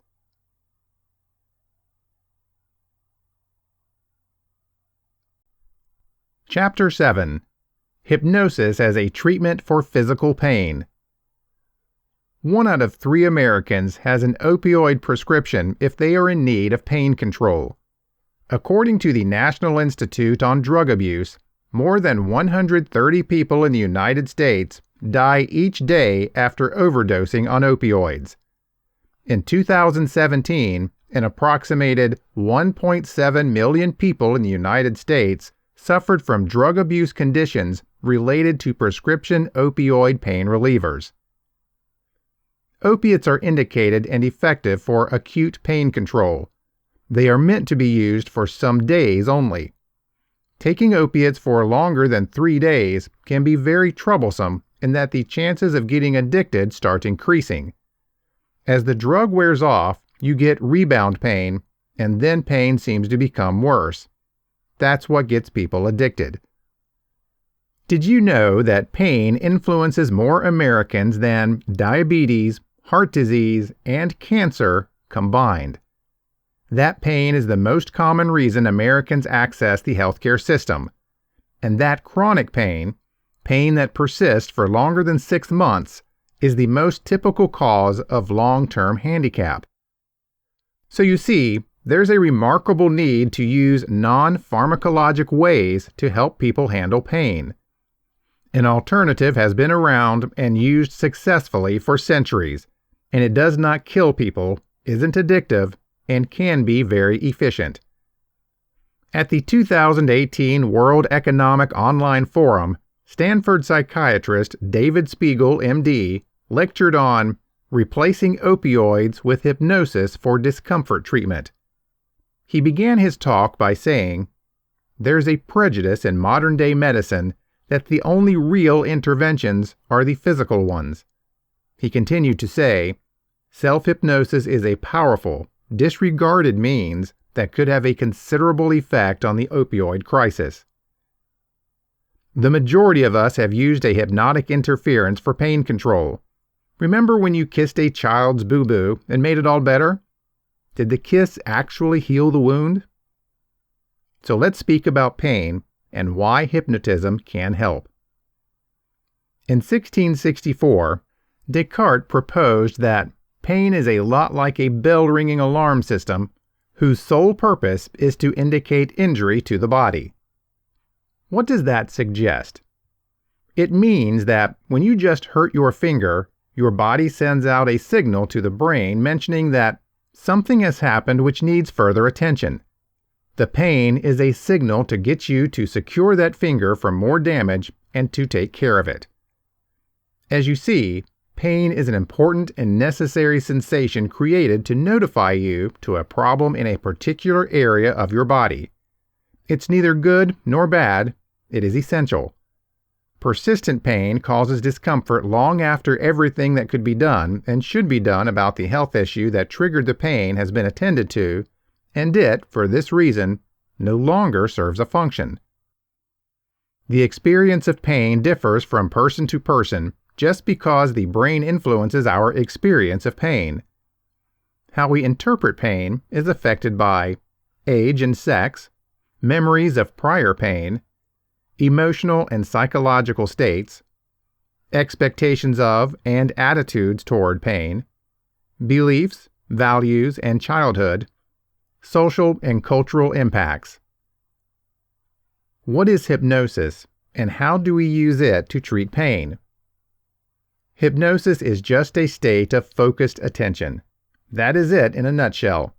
The therapist guides you to get relaxed, sometimes called being in a hypnotic trance state, which helps you focus your attention on, in this case, the experience of pain. The focused attention will be without judgment, without caring about the setting in which it is, and the relaxation will help you to be more open to suggestions given by the therapist. Being hypnotized is something like looking through a microscope. What you see with a good deal of detail, but you are less familiar with and concerned about the context it's in. Have you ever gotten so caught up in a movie that you misplaced what was going on around you? Or have you gone to a motion picture with a headache and found the film so taking in that you forgot you had a headache? You've put something you would generally pay close attention to beyond your mindful awareness, and you've lost your judgment about it. You focused your attention solely on the motion picture. Hypnosis also provides a propensity to react fairly automatically to tips or directions. In hypnosis, people are less likely to critically judge what you're asking them to do. That doesn't mean the therapist has power over the patient. One of the significant mistaken beliefs people have about hypnosis is that it is taking power over someone. That just is not true. Individuals always have the ability and power to accept or decline what the therapist says, and will never do anything they do not wish to do. What I do as a hypnotherapist is to teach my patients how to enhance control over their own bodies. It's not about what I do to the clients, it has to do with what I teach them to do for themselves. During a hypnosis session, my goal is to help people become more internally focused to the point that they don't pay attention to anything happening outside of themselves. It is not that they don't hear the noise in the corridor, they just do not pay any attention to it and don't care about it. When concentrated on themselves, people can use abilities they may not have acknowledged previously, like controlling their pain. How do they do that? They do that by accessing a part of the brain that enables them to lower the strength of the pain, usually to the point of making it vanish. Family PET scans have shown that hypnotic states can alter cortical and subcortical structures involved in different elements of pain processing, which in turn enables feelings that would usually be experienced as pain to no longer have these suffering emotions connected with them. There are some different techniques hypnotherapists might use to help their patients reduce the experience of pain. All of these techniques share a commonness. They allow us to process pain in a different way. Does it work? In the last 15 years, hypnosis for pain management has been extensively looked into. With contemporary technology, MRIs, animal scans, etc., scientists have been able to prove that changes happen in the brain while under hypnosis. The proof is compelling that hypnosis can be exceptionally successful in helping people minimize pain.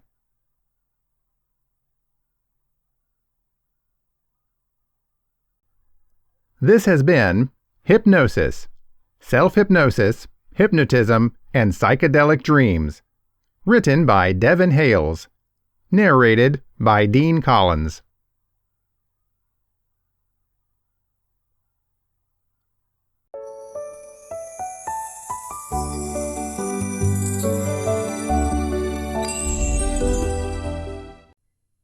Hypnosis, Facts and Therapy for Weight Loss, Self-Confidence, and More.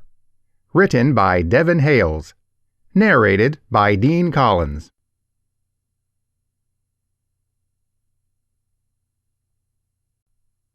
Chapter 1. The Real Facts About Hypnosis.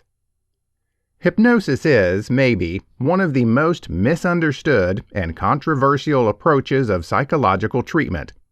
The myths and misconceptions that surround hypnotherapy primarily originate from people's ideas about stage hypnotism. The truth is that stage hypnotherapy is basically a theatrical performance, and has about as much in common with authentic scientific hypnosis as many Hollywood movies have with reality. The truth is, though, that hypnosis is an authentic psychological phenomenon that has legitimate uses in medical practice. Simply put, hypnosis is a state of highly concentrated or concentration, often connected with relaxation and heightened suggestibility. While under hypnosis, in other words, in a hypnotic trance, it appears lots of people are a lot more open to handy recommendations than they normally are. The positive suggestions that people are given while hypnotized are described as post-hypnotic tips, because they're intended to take effect after the person emerges from the hypnotic trance and is no longer under hypnosis. The ideas given to people under hypnosis seem a fundamental part of the system through which the procedure works. While lots of people won't accept or respond to an upfront direct suggestion, under hypnosis, ideas seem to enter into the mind, maybe through the back door of consciousness where they usually sprout, and settle as crucial behavior or mental changes. Contrary to popular belief, those who are under hypnosis are in total control of themselves and would never do anything they would generally find highly objectionable. Also, it's a reality that not everybody is susceptible to hypnosis. Many people seem to have a characteristic called hypnotizability that, like other traits, differs significantly amongst individuals. To be effectively hypnotized, a person must want to go through the process voluntarily and also have at the very least a moderate degree of hypnotizability. Even highly hypnotizable people may not benefit from hypnotherapy, and a single session of hypnosis usually doesn't produce lasting results. Usually, a person will need to undergo a series of hypnotic treatments to enhance whatever positive recommendations may be given. The most regular medical uses of hypnotism include breaking bad habits, getting rid of insomnia, remembering forgotten experiences, and as an anesthetic for managing pain. You can quickly test the benefits of self-hypnosis. Just sit or rest and get comfortable in a peaceful setting. Then close your eyes and take in several deep breaths, slowly, in and out. This places lots of people into a mild trance and a state of comfortable relaxation. In this state, say some optimistic things to yourself, such as, "I can quickly skip dessert," and picture some enjoyable events, such as visualizing succeeding. Even a 5-minute session can prove extremely handy to some people.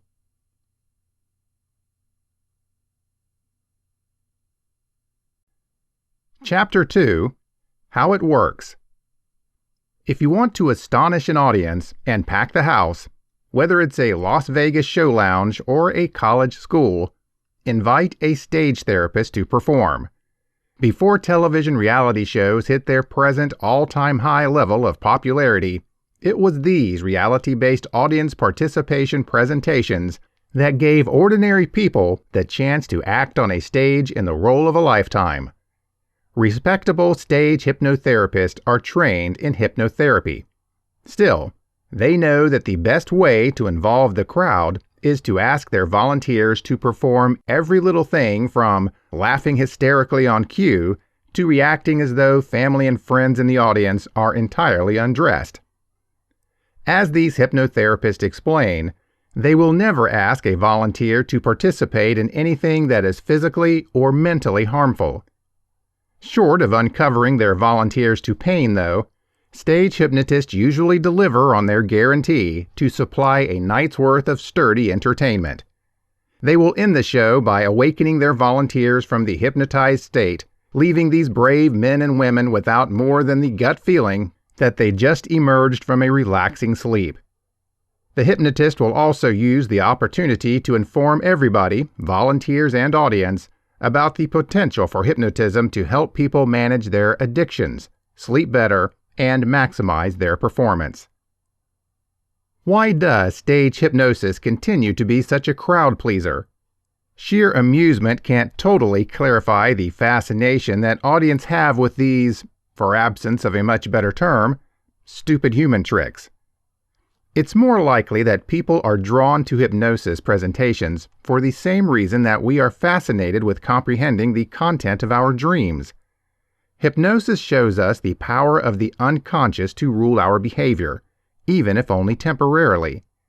In dreams, our unconscious convinces us that we're flying, falling, speaking with people who are no longer alive, and either achieving our most valued goals or totally failing to protect ourselves from a dreadful result.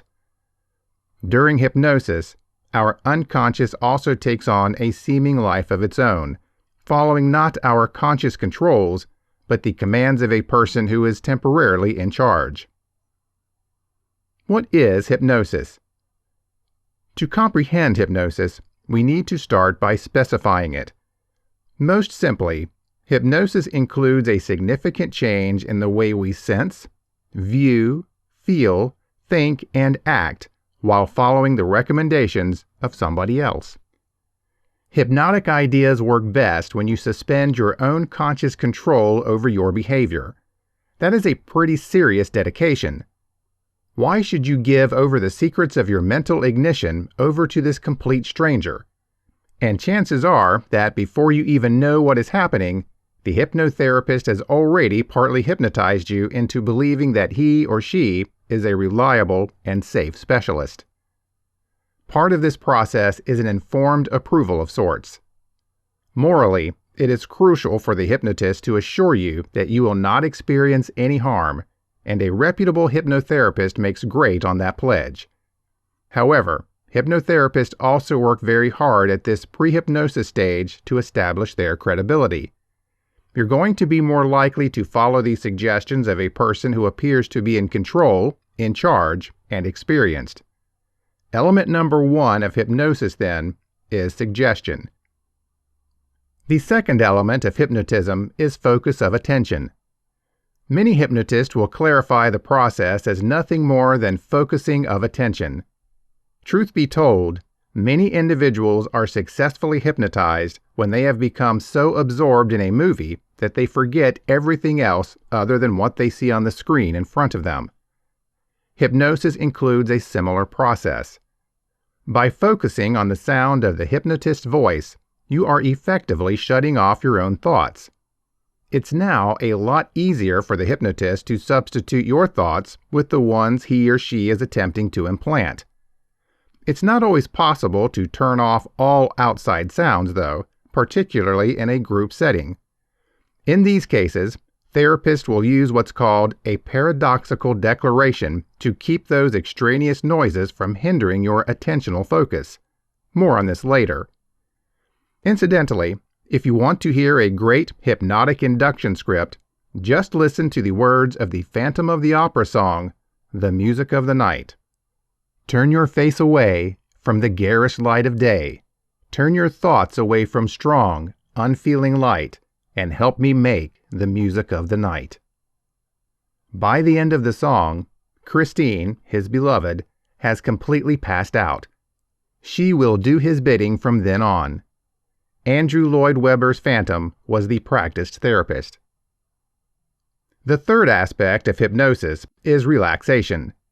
Once your attentional focus is secured, hypnotist will take you through a standard relaxation exercise. With your eyes closed, you will be asked to relax from head to toe, letting yourself slip down in your chair while your muscles gradually feel more and more at ease.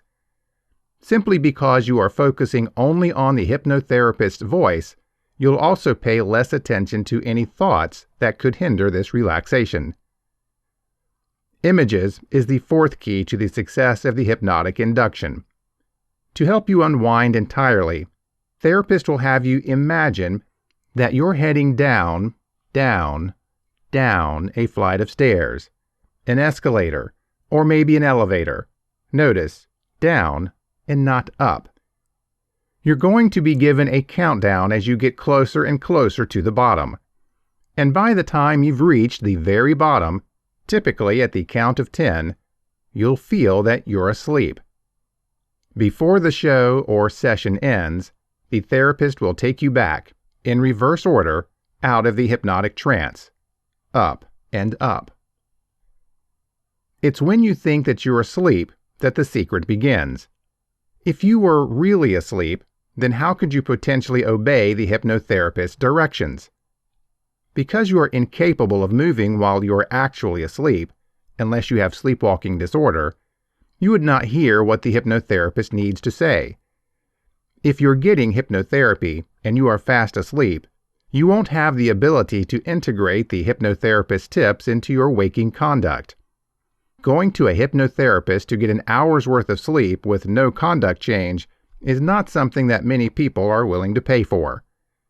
If all of this is taking place on stage, you would not be able to talk, get up, and do any of the amusing things you are being asked to do if you were truly asleep. Parenthetically, some people will do nothing but sleep during a stage hypnosis demonstration, but they are not the people we pay to see. Therefore, hypnotism must involve some state of altered consciousness in which we retain some mindful consciousness even while being unable to remember later what occurred while we were hypnotized. We'll look next at how this altered awareness comes about. Why does hypnotism work? The roots of hypnosis can be traced back over the centuries, but the person typically associated with using a trance-like state for therapeutic purposes was the Austrian physician Franz Mesmer, 1734 to 1815. Even though he was soon discredited, Mesmer, from whom we have the word mesmerism, led his excited followers to really believe that by directing their animal magnetism, they would overcome their conditions. James Braid, 1795 to 1860, an English doctor, proposed that Mesmer's strategies, to the level that they worked, relied on the process of recommendation. It is Braid who created the term hypnotherapy, after the Greek god of sleep, Hypnos. It was Jean-Martin Charcot, 1825 to 1893, a French neurologist, who started to use hypnotism as a form of treatment for the then popular disorder amongst women known as frenzy, from the Greek meaning roaming uterus. Freud, studying with Charcot, tried to learn the method to treat his clients, but as he was not a great hypnotist, ultimately realized that he could reach the unconscious mind of his clients through free association instead, the talking cure. Pierre Janet, 1859 to 1947, also a French neurologist, continued to practice hypnotism even as it became eclipsed by psychoanalysis. Janet was well known for effectively using hypnotism to treat a lady's suffering from a type of blindness known at the time as hysterical loss of sight, meaning that it did not have a physical cause. Though they did not know how it worked, Braid, Charcot, and Janet actually believed that hypnosis in and of itself could promote healing. It was not till the work of the Canadian psychologist Nicolas Spanos ended up being well known that this classical view of hypnotism began to be challenged. Spanos, 1942 to 1994, believed that hypnotism was not a true change of mindset, but instead the enactment of social roles by the therapist and patient. Think of it this way. When you go to see a therapist, you expect to be hypnotized. For this reason, you voluntarily act out the role of a hypnotized individual. Though you may appear to be asleep, following suggestions, or in other ways acting like you are under the hypnotherapist's spell, this is all part of a role. If you have ever seen stage hypnosis, you may have had this idea yourself. To even certify as a volunteer, you need to go through a set of tests, such as raising your hands in the air at the hypnotherapist's ideas. If you don't pass those tests, or if you do not behave according to guidelines while on stage, you will be thanked for your involvement and sent back to your seat. So if you want to stay on stage, you'll support the act.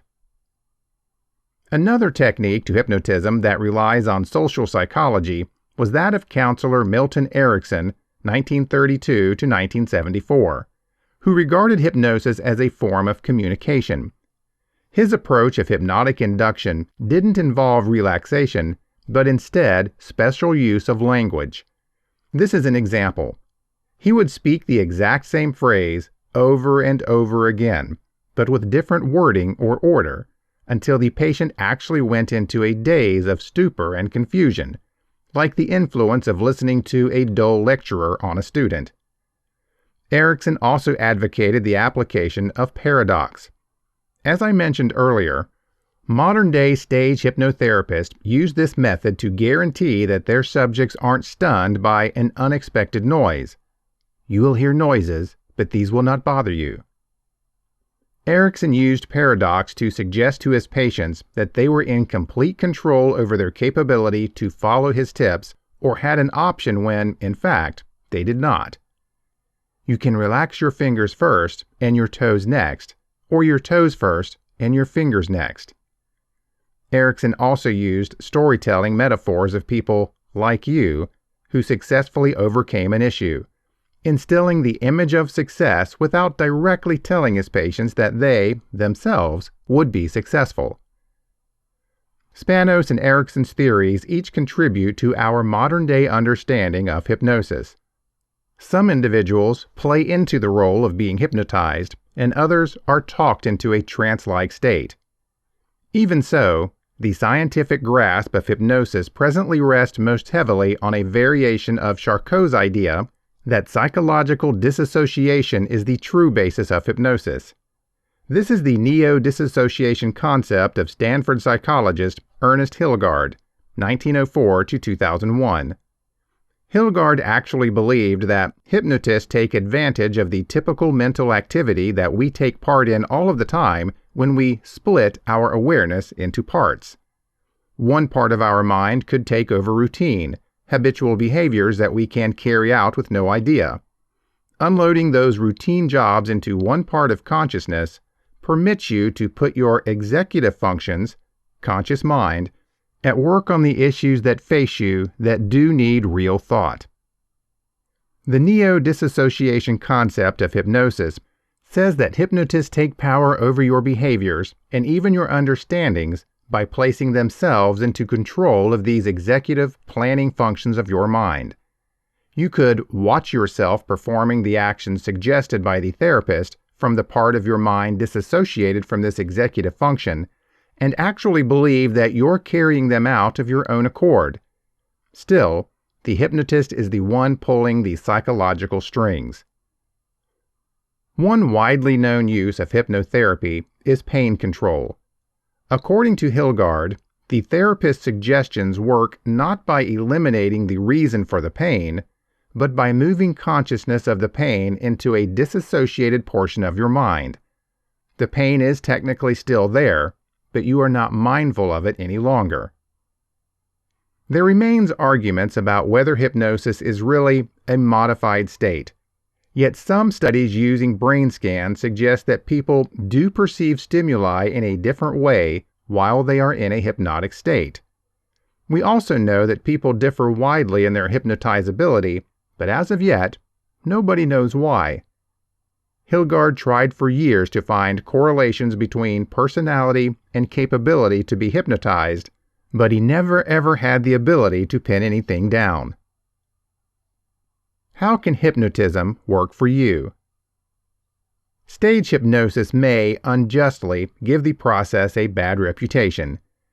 As I pointed out at the start, if you see a stage therapist who is an experienced hypnotherapist, that individual knows not only how to put on a great show, but how to handle a variety of situations. If you're in need of hypnotherapy, though, you're better off getting a personal consultation than hopping up to volunteer for a stage hypnotism demonstration. Hypnotherapy is progressively being incorporated into evidence-based treatment and becoming a requirement in clinical-based practice.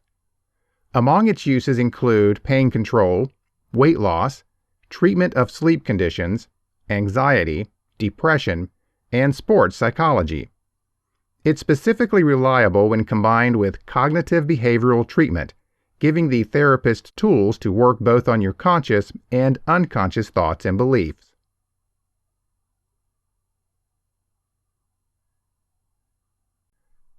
Chapter 3. Labor pain can be made easier through self-hypnosis. Learning self-hypnosis can make childbirth and labor a lot easier with less discomfort, more control, and self-confidence.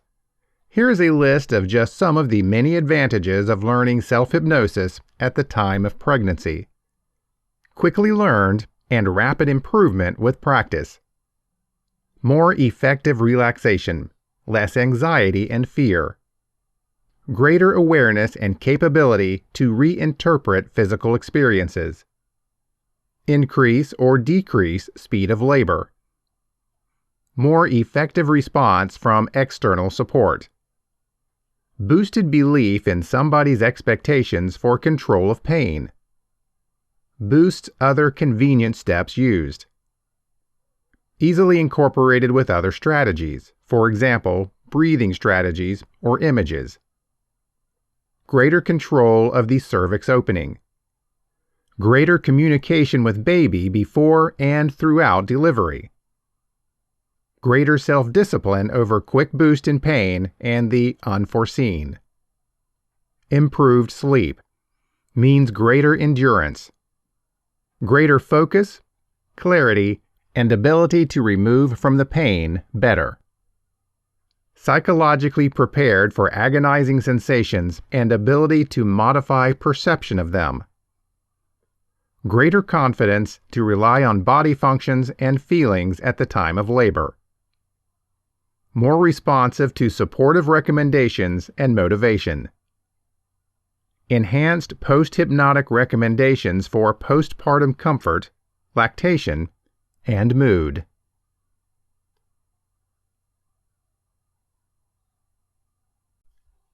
Chapter 4. Recovering a Childhood Language Under Hypnosis. Is there a way to help speakers rekindle or have access to a forgotten language so that they can actually produce it?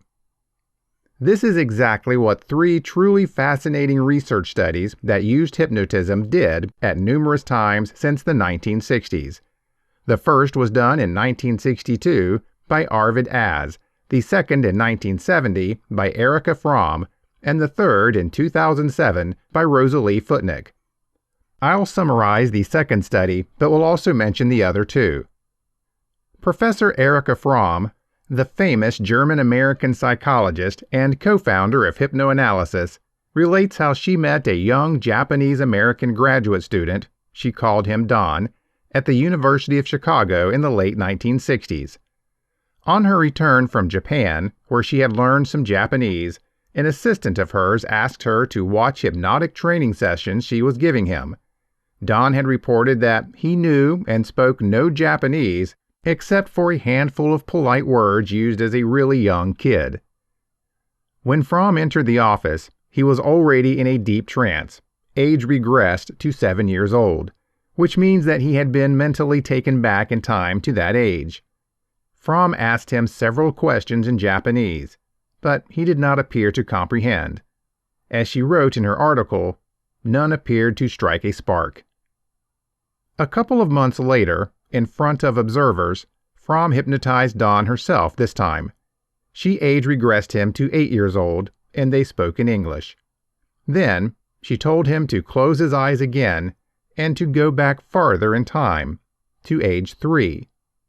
Here is what occurred, according to Fromm. For several moments there was silence. After this, suddenly, in a high-pitched child's voice, Don broke into a stream of fast Japanese. He talked on in Japanese for about 15 to 20 minutes. He appeared to want to include me in his Japanese talk, and so again I used any Japanese words I knew.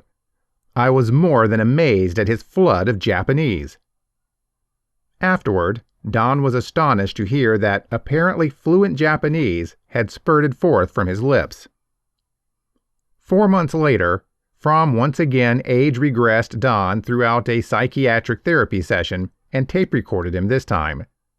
When he reached age 3, Fromm triggered his Japanese with a homophone, English hi and Japanese hi meaning yes, and Don switched over to Japanese and talked gladly and excitedly about a young puppy he had. Fromm writes, obviously he had just received it. He said, "Thank you, Mother, thank you, Mom," and asked what the pup's name was. Over and over he gladly reiterated, "It's mine! It's my pet dog! It is mine!"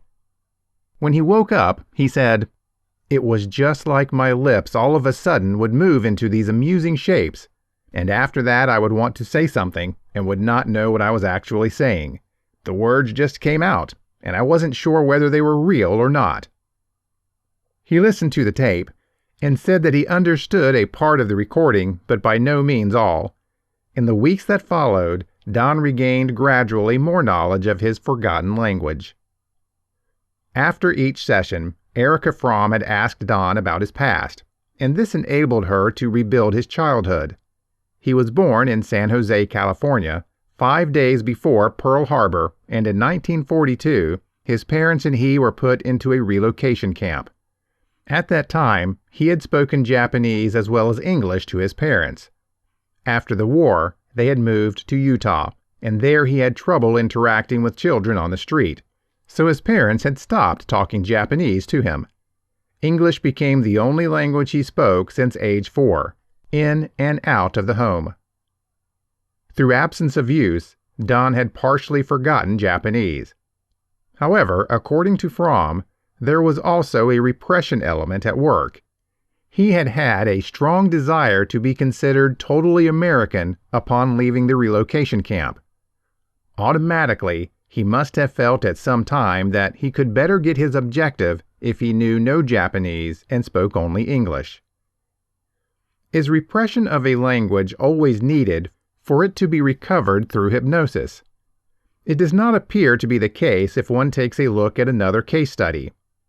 Arvid Az reports on an 18-year-old freshman at Stanford University who had spoken Swedish in Finland in his early years, and then, following his emigration to the United States with his mother and her remarriages, Swedish was no longer spoken in the home.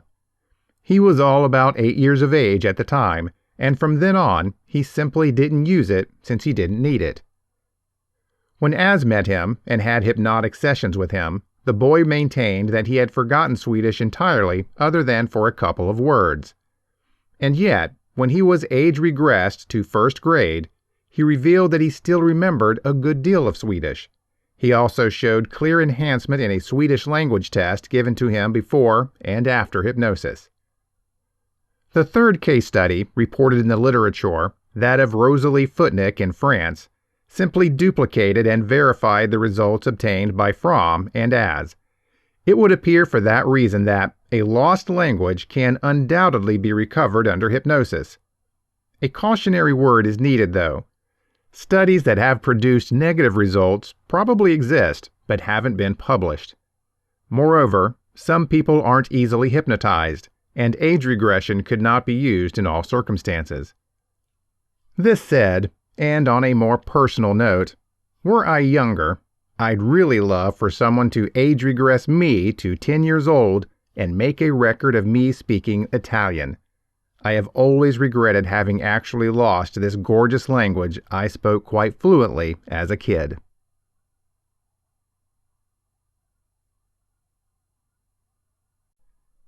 Chapter 5. How to Increase Self-Confidence with Hypnosis. The majority of us pop out of the womb with a fairly high degree of confidence. We have not yet started to judge ourselves as smart or dumb, good-looking or homely. We have not yet developed notions of possible versus impossible, safe versus dangerous. And, most importantly, we have not had time to soak up the judgments, fears, and constraints of the people and society surrounding us. Those were the real good old days. But for the majority of us, the natural, innocent self-confidence begins to wear down pretty quickly. And by the time we hit elementary school, the majority of us have bought into a new notion: you can only feel self-confident by earning it. So who gets to feel confident around members of the opposite sex? The men or women who have actually had success with the opposite sex. Who gets to feel great in sports? The kids who have shown athletic promise or ability.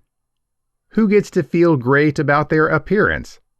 the ones who have been told that they're beautiful or handsome. Unlike the natural self-esteem we were born with, this new confidence requires proof. Even coaches and therapists who motivate confidence and self-confidence fixate on what you can do as a course for getting self-confidence. They tell you to act and face your fears, practice strenuously, or rehearse till you have your speech down pat. Our common wisdom concurs with William Jennings Bryan when he said, "The way to develop self-esteem is to do the things you fear and get a record of successful experiences behind you." And that approach works, to a certain level. But here's the catch-22.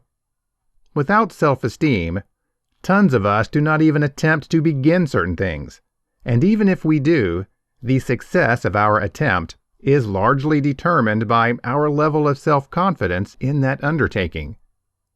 So, if our friends believe that we're awkward in social situations, we can push ourselves to join the party, but our results will probably step up to our expectations. We can get a nose job or a new wardrobe, but as cosmetic surgeon Maxwell Maltz discovered decades ago, our reflection in the mirror will still look as homely to us as we've always actually believed it to be. True, long-lasting self-esteem doesn't originate from what we do. It lives in who we are. And who we are is determined by our beliefs about ourselves, not any external evidence or judgment. Let me repeat this. The unconscious mind holds beliefs and realities about us that actually aren't changed much by external facts or proofs. So, you can have an outstanding talent where the critics rave. However, if your unconscious mind is convinced that you're a mediocre star, you will approach your next role with the same fear and hesitancy. On the flip side, if the critics tear you apart, but your unconscious actually believes that you are fantastic, you will just ignore those rotten reviews. Have you ever observed those rare people who seem to exude self-confidence no matter what? A guy like Walt Disney or Henry Ford, who fails at several organizations but never appears to take it personally. The woman who, by fashion industry requirements, would never ever make it, yet she walks into a room like she's the hottest thing going. The talent show kid who sings off key, but with such excitement that he's the hit of the show. That's real confidence. And that self-confidence, or the absence of it, is based in our own unconscious minds. The beliefs we hold within our unconscious minds affect every little thing from what we observe, or don't observe, to our emotional reactions to our true physiology. Take the guy who doesn't feel confident with the opposite sex. He'll walk into a room and see women turning away from him, and he will not see anybody who seems interested. His body will most likely feel tense. His breathing will turn shallow, and his mind might go entirely blank. He'll feel turned down and squashed if a woman tells him she's taken. And all of this will happen in spite of the hours he has spent trying to talk himself into being more confident. The only way to completely change your level of self-confidence is to work with the unconscious to release limiting beliefs and install more positive, uplifting beliefs. In dealing with people one-on-one and in workshops, the most effective way to do this that I have experienced is using hypnotism and neuro-linguistic programming, or NLP. Both NLP and hypnotism speak the language of the unconscious and communicate directly with it. Within literally minutes using the techniques I teach in these disciplines, you can release the feeling of low self-confidence and change it with a sense of natural self-confidence that feels important to who you are, not based upon scenarios or evidence. From that sense of self, anything you try will feel much easier, and any goal you go after will be simpler to get. Rather than having your unconscious mind at odds with what you prefer, it will support you and help you to prosper. its past evidence or situation. This confidence is simply who you are.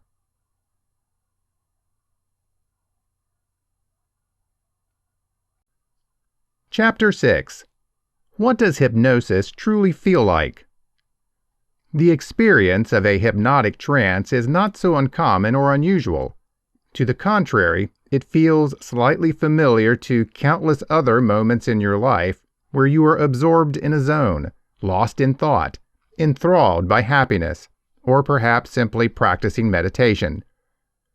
Meditation is actually the closest you can come to a state of hypnotic trance without being guided there, as you would experience in hypnosis.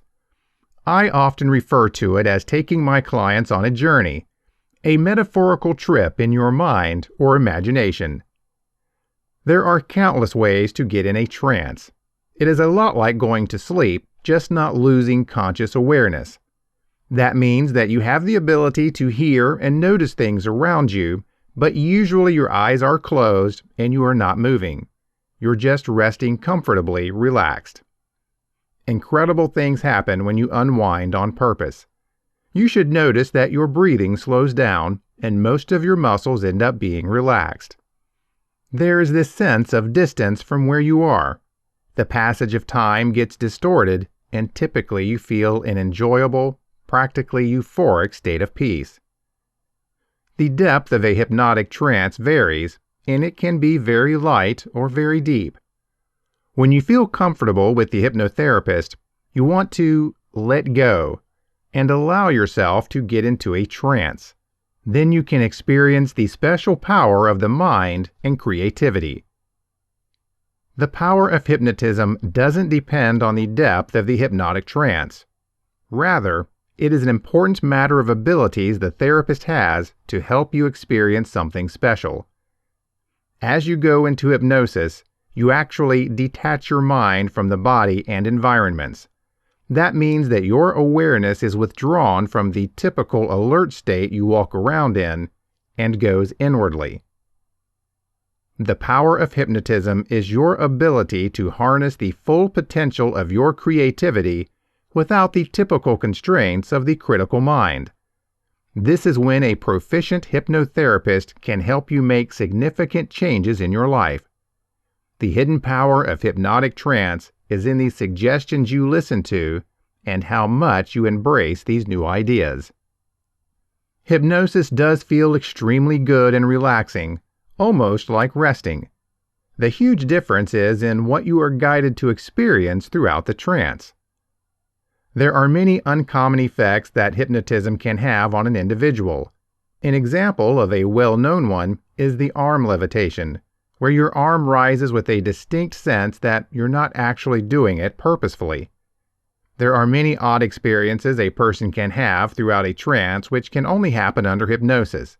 None of these can cause you any harm or pain. Keep in mind that you cannot be hypnotized against your will. It works only if you agree to let it happen. So, perhaps you are now getting a bit more curious about taking a journey and exploring the hidden labyrinth of your mind.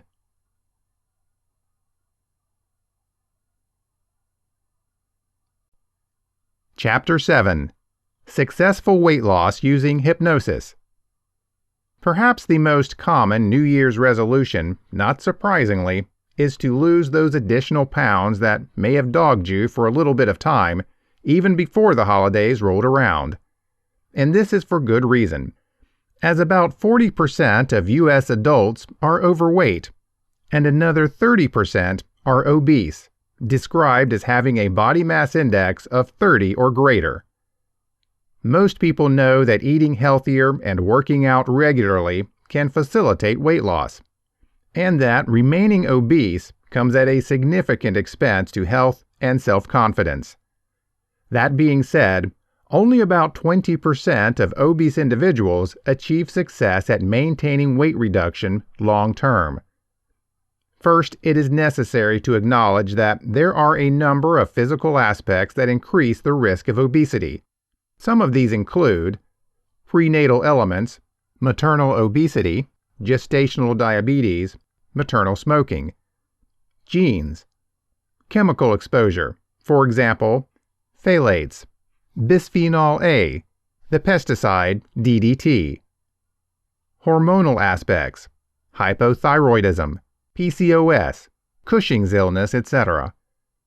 Certain medications, in other words, some antidepressants, corticosteroids, anti-seizure medications. Insufficient sleep, which affects insulin and other body hormones that impact appetite, eating habits, and weight gain. Direct exposure to antibiotics, which changes the quality of somebody's gut germs. Obesogenic lifestyle factors, eating way too much, making junk food choices, and moving insufficiently. Although we can't return in time and change our prenatal environment or unnecessary previous exposure to chemicals, nor can we change our genes, adopting and sticking with healthy lifestyle habits can do a lot to help with weight reduction and improve well-being. That is where hypnotism can be specifically practical. Psychological and unconscious elements that keep pounds on, overweight as a tool. Your unconscious mind could really believe extremely highly that obesogenic habits serve an important purpose, that they are very important tools for helping you to function in some way. And if a part of you believes the overweight or involved behaviors are needed, you are much less likely to change them for long. Here are some common examples. Using food to increase emotions of convenience. Eating to reduce feelings of sadness, anger, anxiety, or other feelings. Weight serving as a buffer between yourself and others, specifically with regard to intimate relationships. Positive identification with others in your life, past or present, who are overweight. Relating good times with calorie-dense, sweet, fatty, or processed foods. Fattening foods or drinks identified as rewards for enduring difficulty, suffering through disease, or not having actually felt loved. Fattening foods are benefits for good behavior or achievement, feeling overly full associated with convenience. Obesogenic behaviors as a defense against the fear you would flop if you tried to drop weight. Weight as a way to rebel against others who are upset about your weight. A way of responding to something without speaking. For example, eating the leftover cake to show anger at a partner or parent, etc., rather than going over the situation that left you feeling mad. We know from the research that hypnotism pairs well with other weight loss and tension decrease methods, such as mindfulness, relaxation training, and cognitive behavior therapy. Some research has found that joining hypnotism to CBT further increases its effectiveness for weight loss. How hypnosis can change your mind and body. Hypnosis can help you understand unconscious barriers to weight loss and enhance your chances of success by means of a range of types of positive suggestions.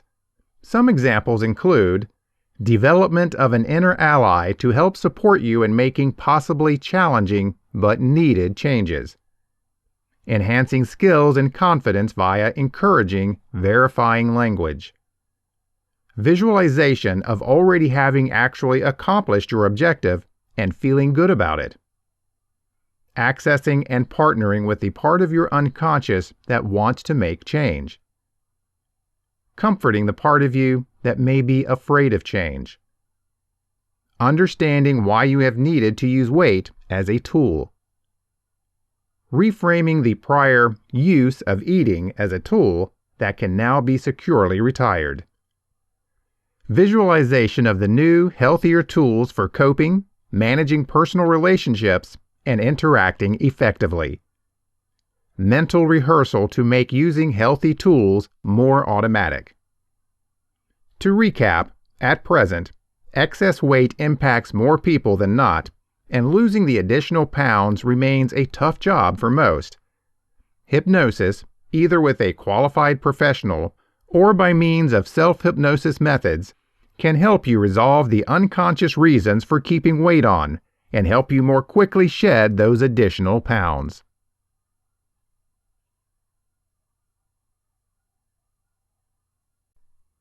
Chapter 8. How to help yourself with it. While you might not be a person who can be easily hypnotized by a hypnotherapist, let's look at the self-hypnosis steps you can use to help move you to the behavior changes you desire. You do not need to be able to practice meditation and clear your mind, but sitting quietly and repeating phrases is necessary. Your subconscious mind already has a number of tapes it plays. I will never lose the infant weight. I'm just not really good at public speaking. I'll never find another individual to really love me, and so on. Self-hypnosis works to replace these negative statements with more positive ones. You will have to find the time and the space to sit quietly for several minutes each day. 5 minutes, 5 times a day is best. Recognize an area in your home or office that is a restful place for you. Some individuals actually use their vehicles. The more you practice in one spot, the much easier it will be to reach a deeper state in which your mind is open to more positive recommendations. If you have the ability to do so, develop the space as something enticing and pleasurable to you. Have a preferred chair or some calming reminders waiting on you there. Be sure you have 5 to 10 minutes of uninterrupted time. Taking the phone off the ringer and silencing your mobile phone. In fact, leave it in another room entirely. Let your roommates or family know you really need some minutes of personal space. And don't do it at a time instantly before you have to rush off someplace. Do it at a time that's rather relaxed for you. Be all set with your objectives. Draw up some positive statements beforehand. I am making great eating choices each day. I choose the foods that are good and healthy for my body. Be sure you stay in the present tense, something you are doing now, not that you are going to do, and that you stay positive, but not overly rah-rah. If your mind does not believe whatever you are saying, it can reject it. Simply put, say things like, I know the right foods and I make great choices, instead of, I am looking more like a runway model every day. Remember that to be successful, you don't have to produce photos in your mind. There are people who see things really plainly. Others are more kinesthetic or acoustic. As long as you can sense what you want and somehow produce a response or a picture of it in your mind, you can self-hypnotize.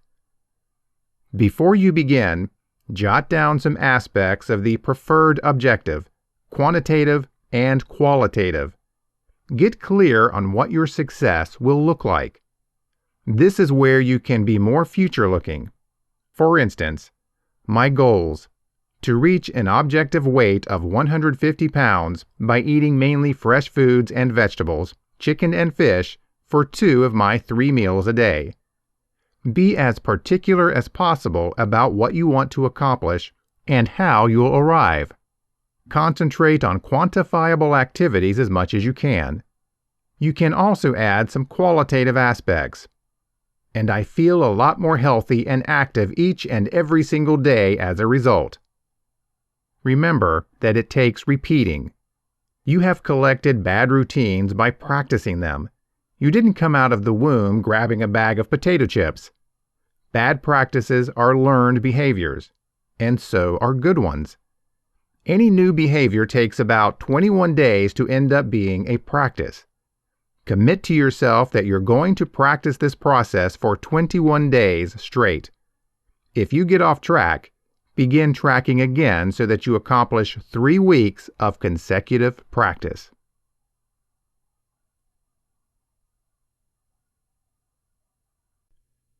This has been Hypnosis: Facts and Therapy for Weight Loss, Self-Confidence, and More. Written by Devin Hales. Narrated by Dean Collins.